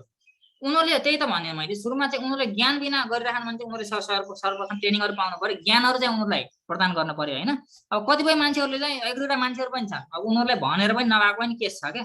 मान्छेहरूलाई चाहिँ यो तैँले स्टन्टहरू गर्न हुँदैन, स्टन्टहरू गरिस् भने चाहिँ त कारबाहीमा पर्छ है, तँलाई बरु ट्रेनिङ चाहियो भने हामीले दिन्छौँ, सर्प सम्हाल्ने तँलाई थाहा नै छ, समात्ने थाहा नै छ, तैँले यसलाई राम्रो वेमा लग्न त त्यस्तरी स्टन्टहरू नगर भन्ने बेला नमानेको चलन पनि छ। जसले गर्दा त्यो हाम्रो सिनियरहरूले चाहिँ म त यस्तो कुरा भन्दिनँ, त्यो मान्छेले चाहिँ यस्तो गर्दो यस्तो यत्रो भनेर पनि मानेन भन्ने खालको कन्डिसन पनि भएको हुनाले मैले चाहिँ त्यो भने। नत्र पनि त्यो बेस्ट अप्सन हो नि, मान्छेले सम्झाएर हुन्छ भने त होइन।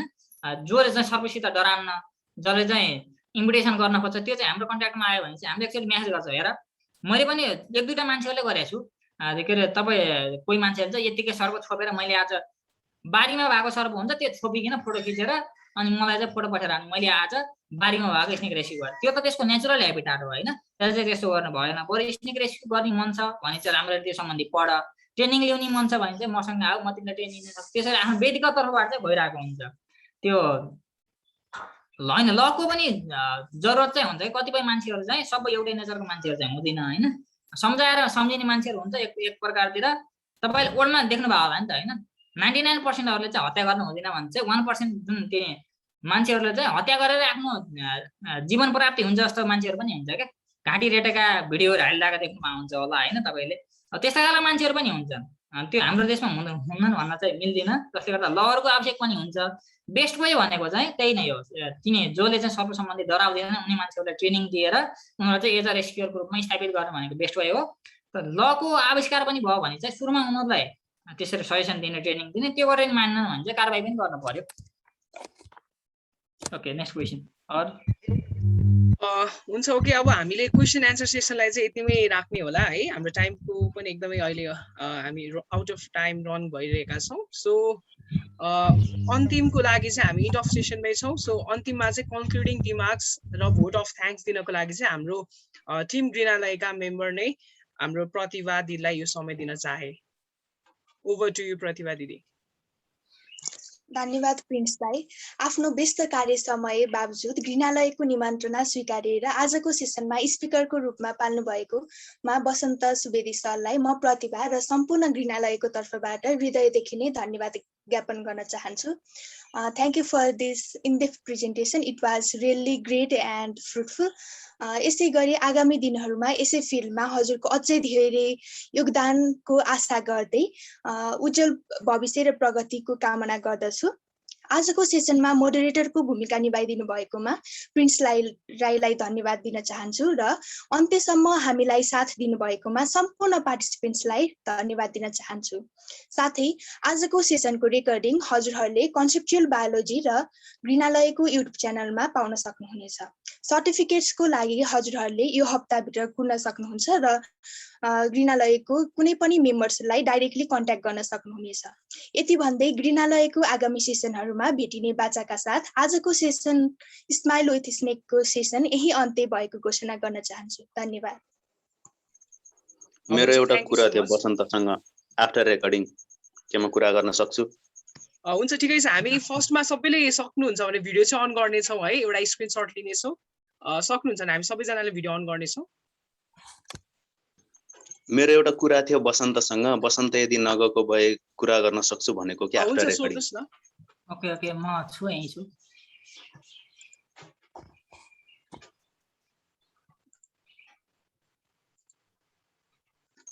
मेरो नाम चाहिँ सन्दीप ओली हो है। मेरो घर चाहिँ दाङ पुरनधारा हो होइन, हापुरे भन्ने ठाउँमा।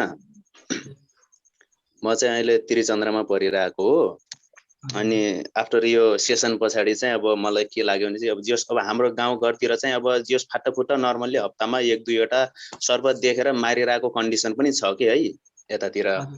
अनि अब आफ्टर अब यो सेसन पछाडि चाहिँ अब होइन के गर्नुपर्छ भन्नेपछि जस अब हुन्छ नि त होइन। अब सेसन लगिसकेपछि अब यस्तो गर्नु हुन टाइपको त्यो टाइपको अब भइसकेपछि चाहिँ अब के गर्न सकिन्छ, मतलब मैले अब आफ्नो ठाउँबाट के यतातिर होइन। अब मतलब मैले नर्मल्ली त अब मान्छेहरूलाई त भन्छ होइन अब यस्तो नमाएर बरु भगा होइन, त्यो टाइपबाट अब मैले अब कुनै ट्रेनिङ त लिएको छैन जो कि मैले रेस्क्यु गर्न सकु त्यो टाइपको होइन। मतलब मैले मेरो तर्फबाट अब जस अब त्यो टाइपको अब नगर्ने भन्ने टाइपबाट सोच्दाखेरि अहिले चाहिँ होइन मैले के गर्न सक्छु, मतलब होइन त्यस्तो टाइपको के अब रिसोर्सेसहरू के कस्तो छ बुझ्न खोजेको। ओके, सबैभन्दा सुरुमा चाहिँ तपाईँले मेरो युट्युब छ है बसन्त सुवेदी भन्ने, त्यो युट्युबबाट भिडियो देखाइदिनु होला। हजुर, मेरो जिल्लामा यस्तो खालको मान्छे छ सर्पहरू मार्न हुँदैन, यो चाहिँ फर्स्ट एउटा निन्जा टेक्निक जस्तो भयो होइन मान्छेहरूलाई भन्नलाई। अनि अर्को कुरा भनेको यदि तपाईँले पनि स्नेक ह्यान्डलिङ गर्न मन छ अथवा तपाईँलाई पनि स्नेक रेस्क्यु सिक्न मन छ भने चाहिँ म सिकाउन तयार छु। किनभनेपछि 24 घण्टा म चाहिँ यहाँ अभाइलेबल हुँदैन नि, मेरो कोर्सको पनि कुरा आउँछ, म चाहिँ पढ्न पनि जानुपर्ने हुन्छ। तुलसीपुर क्षेत्र भनेको यहाँदेखि टाढाको क्षेत्र हो। अनि त्यहाँ चाहिँ मलाई एउटा भनौँ न प्यासनेट खालको अलिकति वाइल्ड लाइफ लभर चाहिँ चाहिएको हो। मान्छेहरू चाहिँ मैले भेटिरहेको हुन्छ, कतिपय मान्छेहरूले चाहिँ मैले स्नेक रेस्क्यु गर्छु भनेर भन्छ। अनि उहाँ गएर उनीसित भेटेर कुरा गर्ने बेला चाहिँ यत्तिकै उसलाई फेमस हुनलाई अथवा भनौँ न भाइरल हुनलाई यत्तिकै टाइम पासको लागि त्यस्तो खालको नेचर चाहिँ हुन भएन। यदि तपाईँ साँच्चैको वाइल्ड लाइफ लभर हो अथवा स्नेक लभर हो होइन, सर्पको संरक्षण हुन चाहनु, सर्पको संरक्षण भएको हेर्न चाहनुहुन्छ भने चाहिँ I will be happily give you training होइन। मसित चाहे भनेपछि मैले 5 दिनमा नेपालमा पाइने लगभग धेरै सर्पहरू चाहिँ 5 दिनभित्र मैले सङ्कलन गर्न सक्छु होइन, दाङमा पाउने स्पेसल्ली। अनि त्यो सर्पलाई चाहिँ कसरी ह्यान्डल गर्ने त्यसलाई चाहिँ फ्रिली छाडिदिएर ल तपाईँले छोड्नुहोस् भनेर त्यसरी पनि तपाईँलाई पनि सिकाउन सक्छु मैले। अनि अर्को कुरा भनेको भेनमस स्नेकको केसहरूमा चाहिँ मान्छेहरू चाहिँ एकदम बढी डराउँछ त्यो ठिकै छ नन बेनामस केसमा नि डराउँछ अब मेरो प्लान चाहिँ के हो त भन्दा मान्छेहरूलाई यतिसम्मको सामान्य लागोस् कि नन बेनामस स्नेक चाहिँ मान्छेले आफ्नो घर वरबाट देखियो भने नि अहो आ त नन बेनामस स्नेक देखियो कति राम्रो यार भन्ने खालको नेचर होस् क्या सर्पले मुसा खान्छ भन्ने उनीहरूलाई पुरै त्यस्तो खालको अपरुटेड के भन्छ त्यो एकदम भर्दिन पर्यो उनीहरूको दिमागमा चाहिँ होइन सर्पले चाहिँ यो सर्प भयो अविषालु सर्प भयो भने चाहिँ विषालु सर्पहरू आउँदिन भन्ने खालको त्यस्तो खालको चेतना पनि दिन पर्यो उनीहरूलाई चाहिँ त्यसरी ब्रेन ड्रेन गरेर पनि संरक्षण गर्न सकिन्छ क्या त्यो भनौँ न राम्रै कुरा त नन बेनामस स्नेकहरू हुने भनेको तपाईँको युजली नन बेनामस स्नेक्सहरूको कन्सन्ट्रेसन बढी छ भने चाहिँ त्यो ठाउँमा अरू स्नेकहरूको कन्सन्ट्रेसन अलिकति कम हुन्छ अनि मान्छेलाई चाहिँ घर वरपरि नन बेनामस स्नेकहरूको जति पनि कन्सन्ट्रेसन बढी हुँदै भयो नि हामीले नन बेनामस स्नेकहरूलाई नमार्यौँ मारेनौँ भने तपाईँले फर इक्जाम्पल अब अर्को दिन अरू दिनबाट कमन कोब्रा र करेज बाहेक अरू जुन पनि सापहरू हुन्छ नि दुईटा सापहरू बादै अरू सब सापको सुरक्षा कसरी गर्न सक्नुभयो त भन्दा यिनी सापले टोक्यो भने विष लाग्दैन यिनी सापहरू भयो भने चाहिँ विषालु सापहरू पनि घरको आँगनमा आउँदिनन् यो सापलाई मार्न पर्छ त विषालु सापहरू आँगनमा आउँछन् झन् हामीलाई खतरा हुन्छ त्यही भएर मार्न भएन यस्ता खालका तर्कहरू चाहिँ तपाईँले दिन सक्नुभयो होइन अनि अर्को कुरा भनेको भेनमसको केसमा पनि अथवा नन भेनमसकै केसमा दाङ्गा पाउने कतिपय स्नेकहरू चाहिँ अनरेकर्डेड छन् क्या मैले चाहिँ कहानी सुन्छु कुनै ठाउँमा जस्तै म चाहिँ फिल्ड भिजिटमा गएर हुन्छु कुनै एउटा गाउँमा पहाडको गाउँमा गए त्यहाँ गएर चाहिँ तपाईँले कस्तो कस्तो खालको सर्पहरू देख्नुहुन्छ कस्ता खालका सर्पहरू मार्नुहुन्छ अनि कस्तो कन्डिसनमा मार्नुहुन्छ कस्तो कन्डिसनमा मार्नु हुँदैन घरमा आएको मात्र मार्नुहुन्छ कि बाटामा देखि मार्नुहुन्छ मान्छेले के भन्छन् सर्प त देख्यो कि मर्यो त्यो चाहिँ चाहे बाटामा होस् चाहे घरभित्र होस् होइन त्यस्तो खालको एन्सरहरू चाहिँ पाउँछु मैले जसले गर्दा मान्छेहरू सर्प चाहिँ अत्याधिक मात्रामा मारिरहेको छ सबैभन्दा सुरुमा चाहिँ नन भेनमसबाट जाने मैले भने नि नन भेनमस स्नेकहरू छन् भने चाहिँ भेनमस स्नेकहरू चाहिँ हुँदैन त्यसले गर्दा यसलाई चाहिँ मार्नमा यस्ता खालका तर्कहरू चाहिँ दिनु होला आगामी दिनहरूमा भेनमसको लागि चाहिँ मान्छेले अब नन भेनमस मार्न छाड्यो भने चाहिँ पछि पछि बिस्तारै त्यहाँ एक दुईजनाले अब त्यहाँको रेस्क्युरहरू गएर एक दुईजना रेस्क्यु गरेर देख्यो भने चाहिँ मान्छे रङ्ग मान्छ फेरि सर्प मार्दैन बोलाएर छोपेको हेर्न पनि रङ्ग मान्छ त्यही भएर एउटा रेस्क्युर चाहिँ यस्तो जीवनमा जरुरत छ जस्तो लाग्छ मलाई चाहिँ है यदि तपाईँ इन्ट्रेस्टेड हुनुहुन्छ भने चाहिँ मलाई पर्सनल्ली मेसेज गरिकन म सिक्न चाहन्छु भनेर सिक्न पनि सक्नुहुन्छ म कन्ट्याक्ट गर्छु ओके हुन्छ हामी अन्तिम टाइम हजुरको आइसकेका छौँ फेसबुक आइडी प्रोभाइड गरिदिनु होला नि पर्सनली कन्ट्याक्ट गर्नलाई मेरो चाहिँ प्रोफाइलमा नम्बर नै छ है मेरो नम्बर नै छ प्रोफाइलमा बसन्त सुवेदी छ सर्पसँगको फोटो छ त्यो देखिहाल्नुहुन्छ होला त्यही पनि मैले नम्बर भनिदिएँ भनौँ कि टाइप गरौँ यार 9862415055 मेरो नम्बर हो होइन तपाईँले यहाँ भनेको बुझ्नु भएन भने चाहिँ मेरो प्रोफाइलमा गएर बसन्त सुवेदी सर्च हानेर हेर्न सक्नुहुन्छ मैले प्रोफाइलमै नम्बर चाहिँ राखेको छु फर स्नेक रेस्क्यु भनेर अन्य कुरामा चाहिँ फोन नगर्नु होला सर्प रिलेटेड केही कुराहरू चाहियो तपाईँलाई केही कुरामा उत्सुकता लाग्यो भने चाहिँ फोन गर्न सक्नुहुन्छ ओके हुन्छ हामी सकेसम्म अब अन्तिममा चाहिँ सबैले आफ्नो भिडियो अन गर्नेछौँ इफ पोसिबल अनि यहाँबाट म स्क्रिनसट लिनेछु for memory of this program हजुर सबैले भिडियो चाहिँ अन गरिदिनुहोस् है सक्नुहुन्छ भने हुन्छ हाम्रो अभिषेक सापकोटा भाइ पनि आएको रहेछ भाइलाई स्वागत छ है भाइ पनि हाम्रो यङ एजबाटै स्नेक रिलेटेड फिल्डमा लागेको छ उसँगै नै हेरिरहेको हुन्छ मैले उसको पोस्ट राम्रो राम्रो कुराहरू हालिरहेको हुन्छ good day to come brother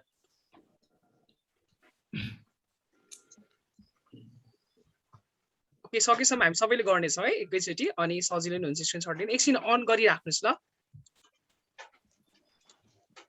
okay मैले स्क्रिनसट लिएँ